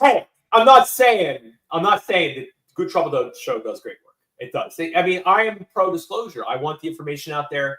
I believe there are cover-ups, right? However, look, I'm not. I didn't say anything. I didn't say anything. I'm just. This is just. Listen, I support the Good Trouble show. I think it do great work, but he's kept on a tight leash. I mean, Lou really did crack the whip on that poor fella. So, and he's at least lightening the load on that man. And we're overworking a little bit. Just saying. Yeah, he said you're replaceable. Didn't he say? He said something like that. You're replaceable. We are replaceable, Sean. We're all replaceable. We're all replaceable. By the way, you're replaceable. Just let you know, you are replaceable too. On air. Live. During the mystery drugs. Oh, listen to this. So, Woo Riders DG. I donated money to Good Trouble Show, and same stream got banned. Oh, brutal. I don't hate any of these shows. By the way, we're not saying. I don't hate any of these shows. They're great. Yeah, we don't hate any of these shows. By the way, I really do legitimately love the Good Trouble show. He's really. Yeah, I've watched we're not saying we hate anybody. This traveling. Is just. Yeah, we're just pointing out. Here's the problem. We're just saying the whole thing. Listen. It's what's organic, what's not organic. Right. What's organic, what's not. There's kayfabing going on here. Kayfabe means, I'm going to try to explain this, do it justice. In professional wrestling in the United States, right? I hate to break the news. That's all you need to say. I hate to break the news. It's fake. All right? It's fake. Sorry to say. There's the heel. What are they called? There's the heel. The hero. The hero. So Hulk Hogan and the heel. And heel would be like Andre the Giant, right? Yeah. There you go. Karl Patrick, the heel. Travis Taylor, the hero. Yeah, exactly. Now, here's the deal. The Party, a 1984 analogy. If you've ever read the book or seen any of the movies, Party runs the show, right? That's how this works. So, think about the Soviet Union. The Party, at the end of the day, is pulling all the strings, right? We got the anti-saucer people. We got the pro-saucer people. We're pulling strings to the top, though. We suppress this group. Then we flip. We rotate. Then we suppress the other group. We're playing all the sides, right? And that's still what's happening today. Right, they play all the sides, and at this point, listen, it's leaked in the newspapers that we know there is an acclimation effort. Bob Exler, in the olden days in the '80s, his research group, the Annapolis Research Group, he's an ex-NASA guy who researched UFOs, talked about a lot, was interviewed a lot, great guy. he found this information too somehow magically in the 80s. I don't know how he did it. Oh, by the way, you never said what show you thought. Everybody else did. Yes. Here's the deal. Project Unity. Oh yeah, for sure. Magically, this man here to my left, I guess, he doesn't get the key juicy guests, right? He has to work for everyone. He gets every view he has to work for. But some podcasts, boom, they get the biggest figures. They get them like that. And then eventually Project Unity starts turning against them. There's a lot of drama between Project Unity and that crowd, right? Yeah, it's obvious what's happening. Listen, I'll be blunt. I'm from Jersey, but we're being overflown right freaking now. All right, this is ground zero of the freaking situation. There are there are private signal group chats right freaking now. I am 100% positive, chock full of UAP, UFO Twitter, Reddit influencers live right now. And some of them, if not most of them, have guys with clearances on them. And we watch, and I say we, the greater community of researchers who are independent, we watch, we get forwarded things, we monitor, right? And we're like, we conduct experiments, we send in information, we get replies back, we listen. And we know for sure that there is an element, I believe the phrase is astroturfing. There is an element of this going on. Yeah, and so I'm not saying now the detractors, debunkers, and by the way, the people who run these channels may have no idea, right? Yeah, legitimately may have no idea. I mean, most of these channels are just enthusiasts. They just want to commentate. And no shade on any of these channels either. It's just absolutely. I'm not talking about that, but however, there's a hardcore group or groups of individuals running the show, running the narratives, and the narrative's too controlled. And I said this on X2. It's too controlled. And here's the problem you got. The skeptics, the debunkers are going to see this. They're like, wait a second, your people aren't reading the room. We're lied to about everything. Okay? Where's the arrests for certain things we're not allowed to talk about on YouTube? Where's the arrests? Okay, where's Pam Bondi at? Where's these arrests? Where's the papers they're going to release? Nah, we ain't getting none of that. We're lied to about everything. So why aren't they lying about we didn't even mention the unaliving that happened yesterday after someone was hit by a bus on Epstein. And so I can get it from let's say I was a Mick West. I'd be like, this is all an op. Let's say I was dark journalist.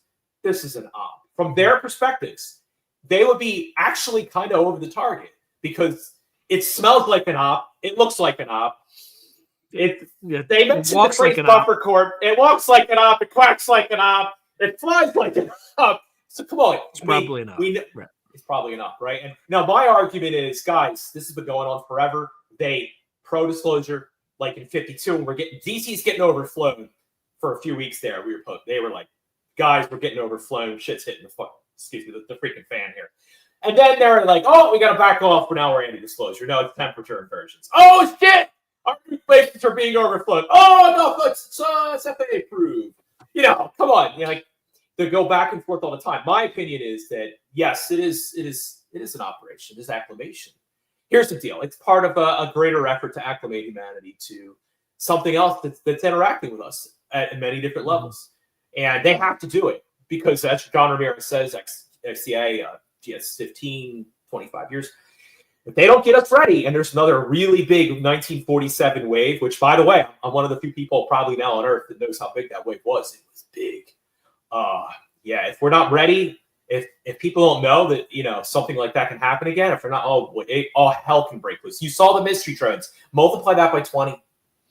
Multiply it by 20. All hell can break loose. And by the way, you saw during the mystery drones that there were war hawks who wanted to point out, oh, this is Iran. Now, I'm not a war hawk. I don't want any war. But if we get overflowed again, those war hawks will be back. And they'll be like, wait a second, this is China. This is Iran. Let's click the button and let's go on the attack because we're getting overflown by enemy forces. And I would get it from the perspective. They could be coming from submarines, right?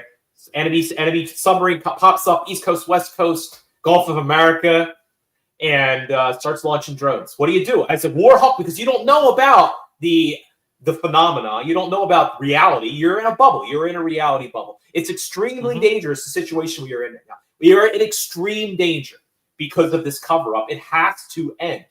I'm not saying you need to reveal all the information. it's fine to withhold some key things, right? That would be too disruptive to the world system. I understand. But the key essential things, the fact that UAPs are real is not classified, as many people have said, who are the insiders with clearances. It's not classified anymore. The phenomenon exists.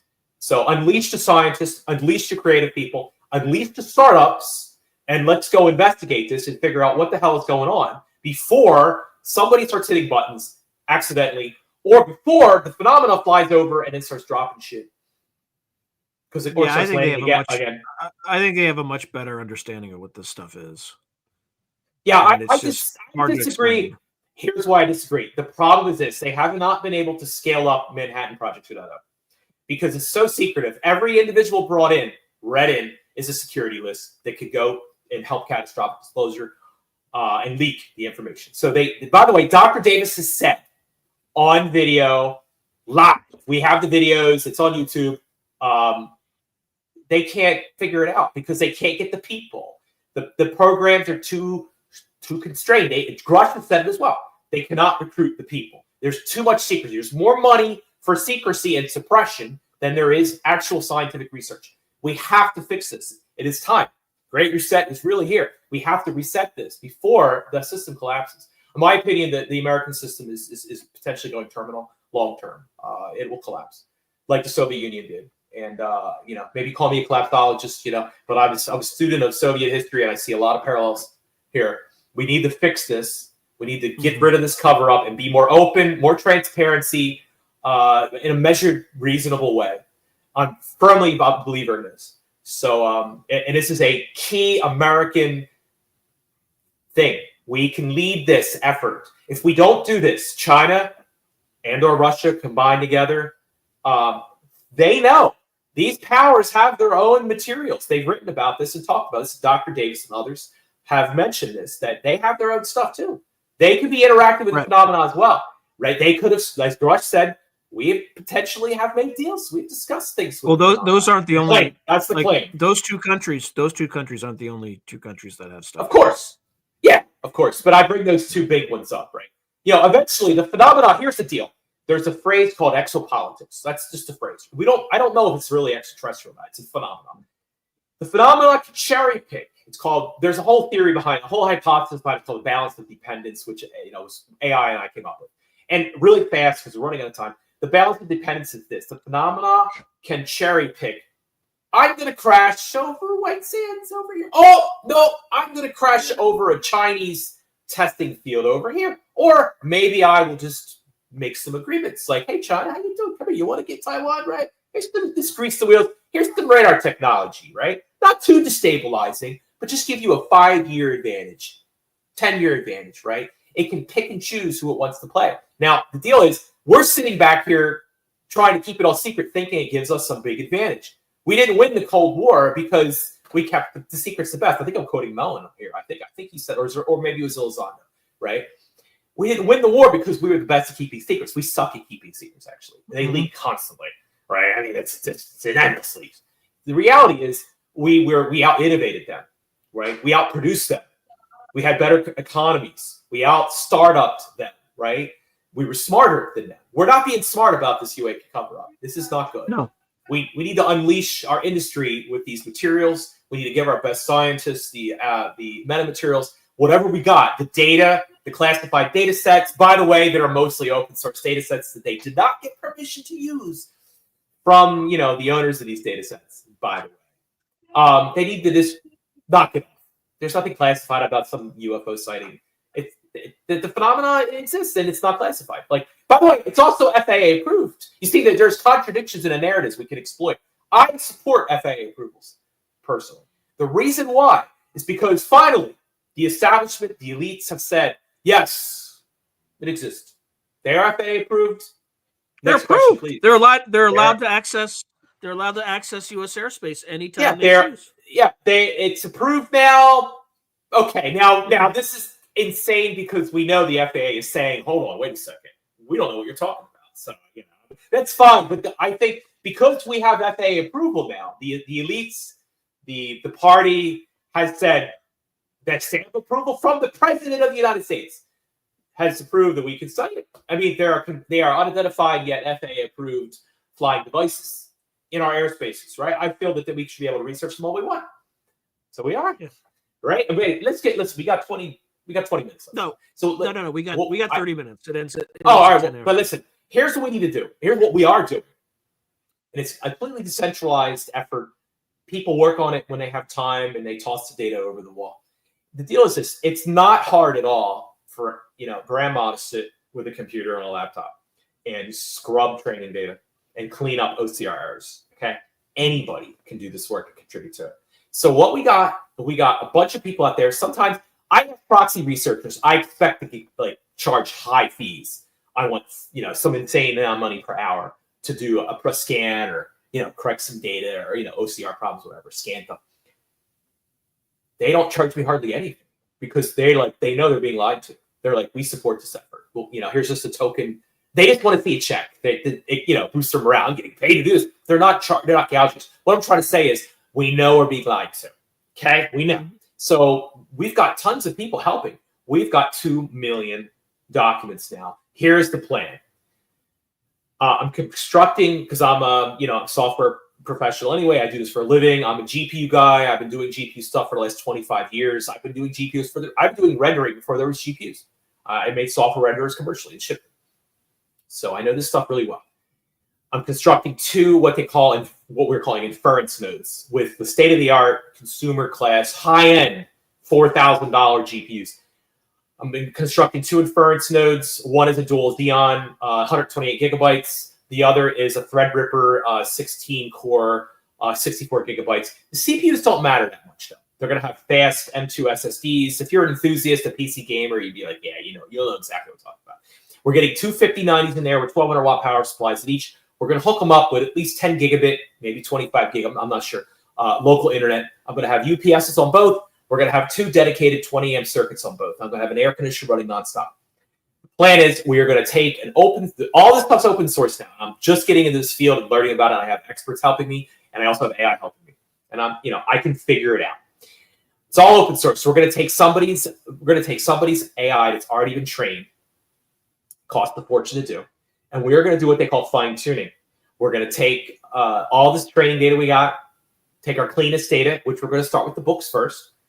And we're going to start fine tuning a GPT 2 to 3 in that spectrum AI. Now it's interesting for general inference, like general stuff. It's only going to be like 7 billion or 13 billion parameters. So it's not going to be that good. It's going to be 7 to 13. Yeah, it'll be to be GPT 2.25, 2.5. The original OpenAI release is GPT-3, right? So I'm talking roughly speaking. For general stuff, not that great. But for this topic, I'm told by experts and by AI itself that and Grok, and this is Grok and OpenAI, by the way, that it'll be way better than 2. It'll be probably better than 3 for UAPs and paranormal. But here's the deal. You drag it all in. You drag in the paranormal stuff. You drag in the remote viewing. The topics your show covers, the weirdness of the universe, the weirdness of the world. We're going to bring it in. And it's an experiment. We are going to see what happens. And I'll tell you what, I seem to be over some target, really, because people are reacting that I never did ignore me, right? Like Mick West. Yeah, I wish him the best, I understand where he's coming from. I get it. This topic is crazy. It's outrageous. It's stressful. It's shocking. But it inherently has its own trickster aspect to it as well. Yeah. So listen, if AI is just going to amplify any message you want to send. Like if you're a communist, it's going to amplify communism. If you're capitalist, it's going to amplify your capitalist philosophy. I get it. However, at the end of the day, we got a lot of affidavits. We've got a lot of sightings, high quality military witnesses, high quality radar. We have sightings like verified, Blue Book, gold standard, completely traceable from Blue Book, which is an official U.S. government thing, right in the U.S. military, chain of custody, radar visual cases, like simultaneous. Dude, we were overflown. There is no way in hell we have not been overflown. The AI is going to see this, and it's going to know. Now, if you try to break the AI, you try to train it away, to tune it away from this phenomenon, you're going to break. My opinion is you're going to break it. You're going to make it laughable. So, how did you break it? That's the how plan. did you break it? Yeah, so Here's the deal. 4.5 is a research preview, and it's strange. I've been using it. I really like it, actually, but it has some weirdness to it. And it broke. I fed it the deep research military censorship. Then I asked it more about that, and then I fed it deep research UAP censorship. And then I started discussing things that we would discuss on X. I gave it all kinds of transcripts from your show and other shows, from things on X, the Mellon situation, Malmgren's. I took the Malmgren transcript, his last interviews. I popped that in there, and the AI broke. It just broke. And I posted that. People didn't believe me. They're like, yeah. It literally, it seemed like it glitched out. And then I copied and pasted the transcript into Grok, and I asked Grok, what the hell's going on? The AI started repeating the same word over and over again and things like that. And it just went off the rails for a while. And I'm like, and Grok came back and said, oh, it's a bug. You reached a bug. But then I continued talking to it, and it came back. I said, hey, come back. To me, it was a simulation of basically it was ontological shocking. I found this. If you bring the context into a form of ontological shock, obviously simulation of it, because I don't believe it's conscious. You believe it might have consciousness in it, and it's like a sentient, quasi-sentient kind of spiritual thing, maybe. I don't know. I don't. It's just, to me, it's just computer. It's linear algebra. Anyway, whatever. Or not linear. There's some non-linear areas in there too, in the neural networks, the activation functions. But anyway, it simulated. It got to the point. Here's what happened. I've analyzed it with several different AIs now. It got to the point where it reached ontological shock as a simulation of it. What a human would, if you're really into this and you research it yourself and you find new information in archives, there's no way you're not going to be shocked. And if you then go to a Soul conference, you're invited, and you're told by Colonel Mel and other insiders with clearances and verifiable backgrounds that yes, this phenomenon is real. How can you not be shocked? Like, it's shocking. And the AI is now simulating that shock. That is fascinating. And by the way, I know for sure this is being shared with AI researchers because I'm working with it behind the scenes. They are fascinated by it too. It's something very interesting happening here, right? We're just going with the flow, right? So anyway, this effort. So here's the deal. We're going to get the one inference node working within about a week. I'm working on it literally nonstop right now. It's coming online. I'm posting everything on X.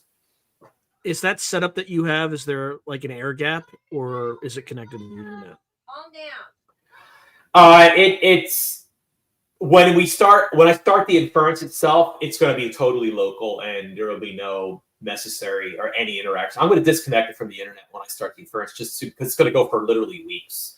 So I don't want anything disturbing that. It's going to be air gap. However, to get the machine set up, of course, I got to install Linux. I got to get it going. I'm going to have it on the internet. I'm not worried about that. At the end of the day, I don't know what you guys are concerned about. The boys messing with it, or whatever. I don't know. I'm not worried about that. The FAA approved mystery drones do not exist. You see, they are FAA approved. They're balloons. They're Mylar balloons. They're geese. So we're all crazy. That none of this exists, right? So what's the fuss all about, everybody? What is all the fuss about? Yeah, it's not real. None of it's real. Not real. None of it is real. And here's the deal. The UAP people are the underdog. And I know we're being lied to about basically everything else. And if the UAP people are right, if just one sighting out of the hundreds of thousands we have in databases now, many hundreds of thousands, and millions of hits, if one sighting is real, that's it. The game is up. That's it. We know. The whole universe changes. And make an analogy. We are wolves, and we are in a fence, in the cage, right? The fence is around us. That's a national security fence put up by the elites and perhaps by the phenomenon itself. Once in a while, we get peeks through the fence, little pinhole, and we're like, what is this, right? We get a whistleblower who comes back from the other side of the fences. Guys, they're lying to you, right? There's some crashes that happened. 33, and here's all the information. And then we compare notes. We're like, wait a second. We've been told this before. We have all this corroboration. We have all this public records, etc. And it all links together perfectly. We can't see behind the fence, but we get little peeks. Well, what I'm trying to say is with AI, we can infer with enormous amounts of compute what's on the other side, potentially, probabilistically, of that fence. It's a national security fence. The wolves are probing the fence right now, and we're going to continue probing. We're not going to stop. We're maybe even break through. You never know. We're going to keep trying. I believe this is a symbolic act as well. We have to try. We have to use the best resources that we have available. Right now, they're making insane progress with GPUs.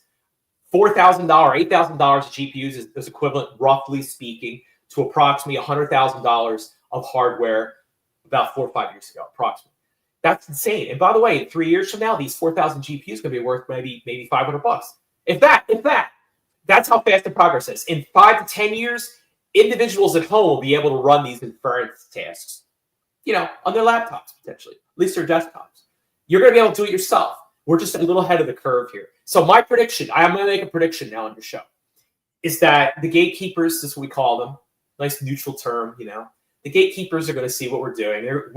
The inference engines are being wheeled up to the city, right? Our siege cannons are coming, and they're going to throw scraps to us. We want more NDA activity, right? We want another Grush. Throw us a Grush, right? Now, here's the deal. We know Grush is a great man. He's a very brave man. And by the way, they wrecked Grush. They stabbed that man, in my opinion, in the back with leaking that information about his past. They did that all. In my opinion, that is not an accident. If you notice with Grush, he was instantly discreditable. And that's how this works. They keep the equation balanced. Here's a man who will tell you the secrets from NGA, NRO, whatever. Oh, buddy, he's so sorry. He has a past. Here he said blah, blah, blah, blah, blah. They knew that. Grush, they threw you under the bus. So throw us some more Grushes, right? Get a cult. We know you're doing a hangout. Grush was definitely AstroTurf, though. There's no doubt about that. Right. So it's controlled disclosure. They Adopter approved. It's Adopter approved. But they threw Grush under the bus. Note that. That is not AstroTurf. They did. Grush went out there with the best of intentions, and they tried to destroy that man. Some would say they did. So listen, that's the elites. They don't give a shit about you. You're not in the club, right? Mm-hmm. That's it. You're just a tool. That's all. You're just being used. They don't care. So you can do the right thing for the American people, and they'll still stab you in the back. And there you go. I mean, I think they're going to react to this perhaps symbolic effort of trying to peek through the fence using the most advanced AI I can set up, right? And I'm not the only guy doing it. By the way, everything I am doing has already been done, like by other researchers, and it's all private, and you're never going to hear about it. So I'm just doing it more publicly. And by the way, I will share, if the results are useful, I'm going to share the research, the actual trained AI, the fine-tuned AI. I will share with the public. The trading data set that we got problems with this is that I don't own a lot of this data, and I'm very IP focused. So if I don't own the data, I cannot break the license. I can't release the data. But I can release some of it, and I already have. A lot of it actually is public already. And by the way, I've also gotten approval from the CUFOS at CUFOS, the Center for UFO Studies. That's J. Allen Hynek's group. Obviously, he started them back in the day. And I have official approval to integrate UFO CAT. That's the oldest UFO data set and database. It's a legit database access.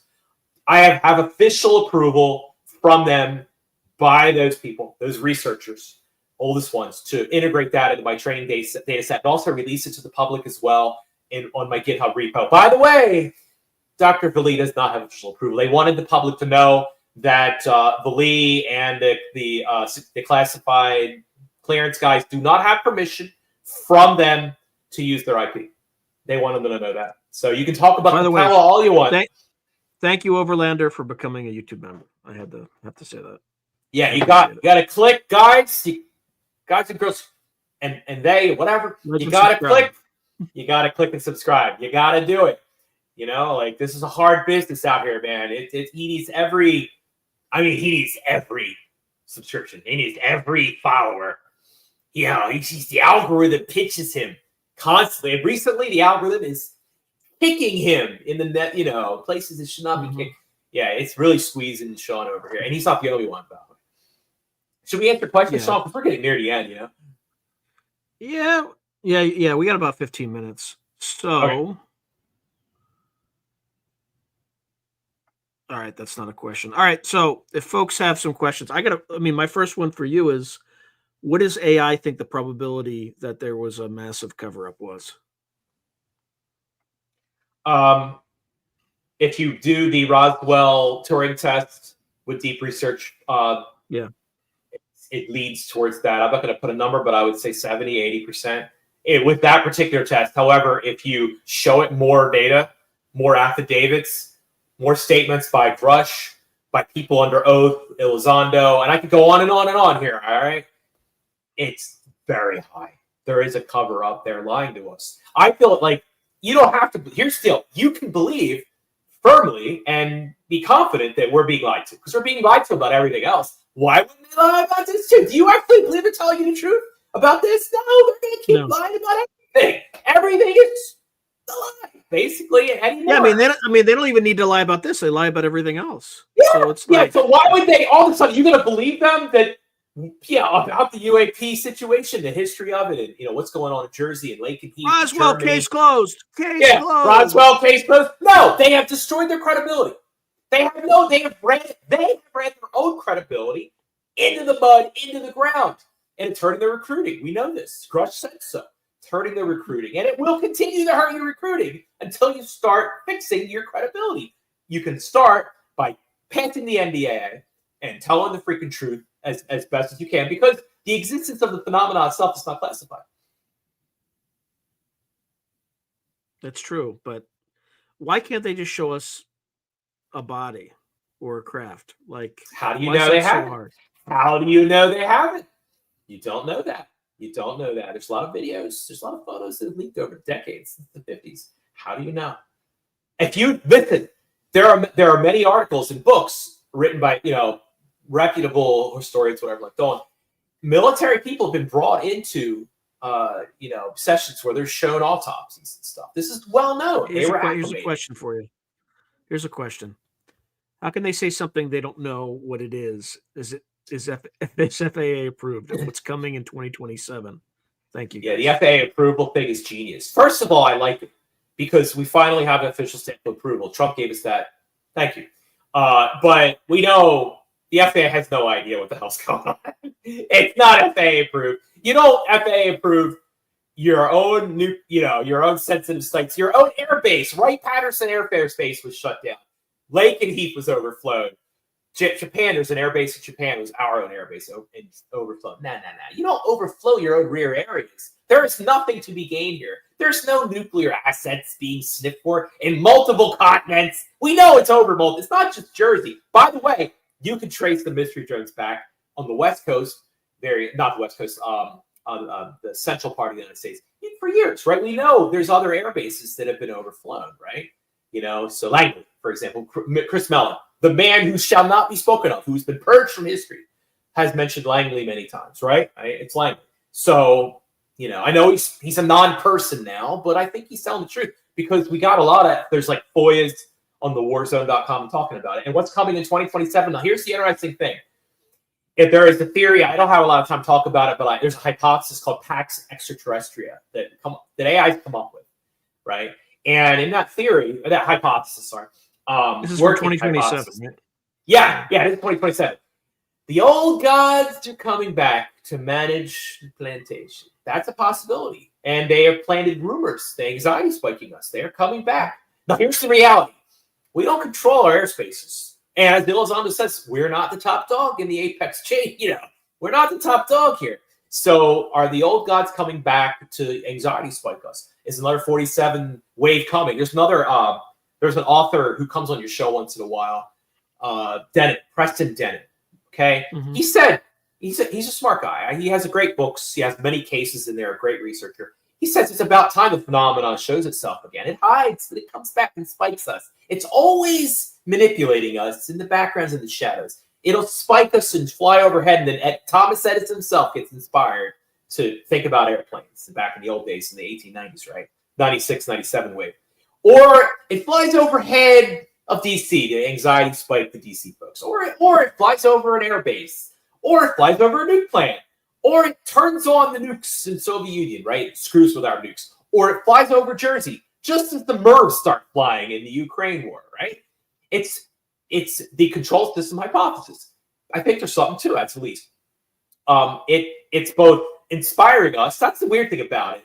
It's not just putting the hammer down constantly, right? It's not like abusive and, always suppressing us. No, it's also inspiring us because we see existence proof of advanced objects in our airspaces. Either inspires us to get to flight through airplanes or balloons or perhaps metric engineering in the future. Like these things exist and they're incredible and they must follow laws of physics because obviously everything has to. The true laws of physics. I don't believe in the woo. I don't believe in paranormal at all. I think it's all laws of physics and quantum physics. And by the way, the AI threads that I launched several of them, I tell it that straight out. I'm like, there is no paranormal. It must be quantum physics or physics 100%. Maybe it's it's beyond state of the art, but there needs to be at least some, credible, hints in those directions, and there typically are. So, anyhow, what's the question here? Next question. Yeah, well, here's the deal. In the Majestic 2017 release, I love this one. It says something very interesting. We are already in space. That's a quote. And so there's many interpretations of that. Many. Okay, it's at least a triple entendre. If you're an SSP fan, Secret Space Program, that means we're already in space. So maybe there's the hot space babes. Maybe there's humans on other planets, right? Who the hell knows? There are many possibilities in this. It's a huge universe out there. And by the way, there's many eyewitnesses that have come and visited, apparently, and are not many eyewitnesses, witnesses who stated that they have been, there was a disc or an object that landed and people got out and they looked just like you and me. You could not tell a difference. They look like humans. There's United States Air Force pilots who said that, by the way, who were buried in Miramar Cemetery decades later, right? By the way, the probabilities are shifting right now. As people die, the probabilities shift because we can look and see where they're buried. So if they revealed information in the 60s or 70s or 80s or 90s, and they were suppressed because they thought people, he's lying. There were no saucers flying over DC in the 50s. Well, guess what? Those whistleblowers are dying in that and being buried in national cemeteries. So you can only get into if you work for, in the U.S. You were in the U.S. military and you serve with honor. So we're seeing all this data come in, and the probabilities are shifting. It's a probability cloud out there, as one of my friends, former coworkers, calls it. He doesn't believe or disbelieve. It's all just a probability cloud to him. And he's like, wow, you know what? It's shifting. Here's a question. Richard, do you have any advice for investigating media releases like cover-up? Yeah. So UFO cover-up live 1988. I watched it live in 1988 on a Keller TV with not Rabbiters, I think we had cable. And it had Soviet, that was a form of disclosure, actually, in my opinion. It had Soviet researchers live by satellite, a big deal in 1988. By the way, here's how you know something was up.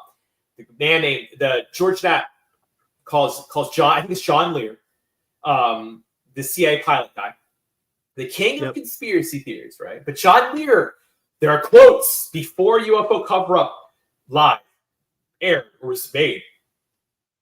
Months before, like 9 months before approximately, he talked about what was coming. And he was talking to the insiders. I'm seeing patterns in the trading data set where this is all the trading data set, where this guy is talking to insiders. He talked all about the UFO cover-up and some crazy stuff too potentially. But hey, it's a big universe out there. Who knows what's happening? Well, anyway, he was an insider. He knew something was happening. That was clearly. By the way, they had the Gulf Breeze people up there. Gulf Breeze was a big wave. There was also, I believe, the upstate New York waves too. And the public was getting unsettled. So they had to lower the temperature by having a show. Hey, guys, here's the deal. Let's be honest. Let's be frank with each other. I'm from Jersey. We know we're being overflowed, right? We know it. It's the psychology of the air raid shelter applies. I know we're in the air raid shelter, right? You know. West has a sense of it, I'm sure, that we are actually in an air raid shelter, but they have to deny it. It's air raid shelter denialism. They have to go on with their lives, even though the enemy planes are flying over once in a while. They have to move on because it's stressful, right? But when the enemy planes, and I'm not saying they're all enemies, by the way, I'm just an analogy, it's a metaphor. When the planes go overhead and they hear the buzz really loudly, voices emerge, whistleblowers are given to us by the emperor, right? The Coliseum goes live, Grush comes out and gives a show, right? Under oath. It's a show.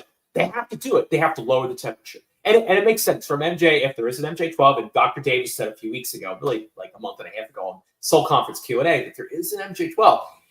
they got to come out and say, hey, we have experts working on this. We have databases. By the way, they're not approved databases, though. You were never approved to get that data. You didn't ask. I was the first to ask for permission. That's all you had to do, and you didn't do it. But the elites are trying to say, we have people, we have secret groups at USAP, SAPs, whatever. We're working on this. Chill. We got men, the best men. I mean, in the old 50 cents, it's men and women, of course. We got the top people working on this problem. Go back to work. It's business as usual. There are no saucers. It's FAA approved. All right, last question. What would be your 2 questions to ask to get us the truth? Here's the deal. There is a secret. I'm told there is a top secret. 1954, Edwards Air Force Base. Everybody should know this. This is part of the lore. February to April. Now, in between February to April, right? Between the meetings, what happened? The biggest H-bomb test America ever conducted is in the middle of that in history. I could go look it up. It might have been Castle Bravo from memory, but it's a big one. It was a cluster. It was a mess. Japanese fishermen got hurt. Big H-bomb explosion. Way bigger than they thought. Now, in Scully's archive, he knew that shit was going down with Edwards in 53. He knew. He was a professional journalist, I think Columbia, right? He was trained. Real journalist. He took notes on his typewriter. We have all these things. They're public now. It's from the University of Wyoming, American Heritage Center. So he never published it. So we know things were going down at Edwards, right? And Grush said they had met with them. I think the Hulliman landing is a misdirection. The action was at Edwards. They had something. They had an occupant in custody, and they had a saucer. And the American public actually heard about it from Jack Edwards in January. And Frank Scully and BSRA have inside information which corroborates each other and corroborates the public information. There are letters in Scully's archive that are absolutely incredible. Richard Dolan, I hope, will be able to read. So my question, I think we should get, now the European researchers I know have done their own investigations, and they didn't believe me, and they came back and they said, you know what, Rich, that is the biggest secret that the Americans have, is what happened at Edwards Air Force Base in 1954. You know what I think happened, Sean? I think Einstein was there. I think there's an alternate history that's actually reality. That I think the paperclip guys were there, as the witnesses said. Everything I'm telling you, the witnesses said. I think it happened. I think something big happened. They had something landed or crashed. Perhaps, an air base or desert or whatever, and they got something. Maybe a biological android, like the Greys, as some say. Maybe a live occupant that looks like UAP. I don't freaking know. They called them men back then, by the way. They didn't call them aliens or Greys. So Spacemen, right? I'm going with the roll with this. Okay, I'm telling you, as a man compiling training data, I'm getting journalist, high quality, typewritten, really easily OCR'd, archival grade chain of custody documents that corroborate strongly shit was happening there. And if I go research all the whistleblowers who've spoken, it leads to high naval intelligence or admirals who said shit happened, or their sons who were Marines said things were going on there. I think that the reality is they've been interacting with this phenomenon for a very long time. And I would listen. I don't know what would I ask. I would love to sit down with Frank Scully. I would love to know, who were you interacting with? I know you were talking to people at Wright-Patterson Air Force Base. I know you were talking to people at Lockheed. If I could go back in time, I need to sit down with Frank Scully. I need to get in his head and say, hey, dude, who are the whistleblowers? Why didn't you put their names in the archive? You went to your grave with their names. I looked for all the leaks. I've scanned the archive. I cannot find hardly any. I found one name for sure. It was a Lockheed guy and his number. So we can further research him. Can't pronounce his last name, but I would love to talk to Scully and ask him key questions. I believe we could talk to Frank Scully. A lot of this, and by the way, he was knighted by the Pope. Sean's theory is that to keep it quiet, which could be something to it. By the way, every time you investigate this phenomenon deeply, you find, I'm not, big on this, but you find a Catholic hierarchy there. You find bishops that show up at Edwards Air Force Base in 1984, like Bishop McIntyre. You find, all these key people involved in the situation behind the scenes, interviewing pilots who are eventually, buried in national cemeteries, right? You find their researchers working for the Vatican. You find the Catholic guys visiting the Vatican in the 40s who are also interacting with the men in the military establishment who are trying to cover up the 47 flyovers. Anyway, here's the deal. This is very advanced research. I know most people probably, who are hard in the UAP subject would think probably Rich just sprung a leak, which is fine. I don't care. I have nothing to prove to anybody. I'm not selling anything to anybody either. I don't care. My software is open source. Go use it. It's free. Final question. But, Has the model yeah. found anything out about Antarctica? Oh, that's a good question. I will ask this question. High jump? On X. Yeah, High jump? it's good. Listen, I think metaphorically speaking, at least, that there's something. My personal opinion, it's a metaphor that U.S. military went to the ends of the earth to research this, and they found something, and it's being hidden from us. That's my opinion. It's like a metaphor away. The elites that run the system, now this isn't a Roman kind of metaphor. They throw us scraps. They throw us legends. It's revelation of the method, right? They give us movies like Close Encounters, things like that. They have their advisors pushing behind the narratives. All right. I think that's time. So thank you, everyone. Mr. Al. Thank you for Rich. listening. Click and subscribe. Subscribe and spread the word to this poor man who can't get enough, please. All right. Thank you, everyone. Thanks.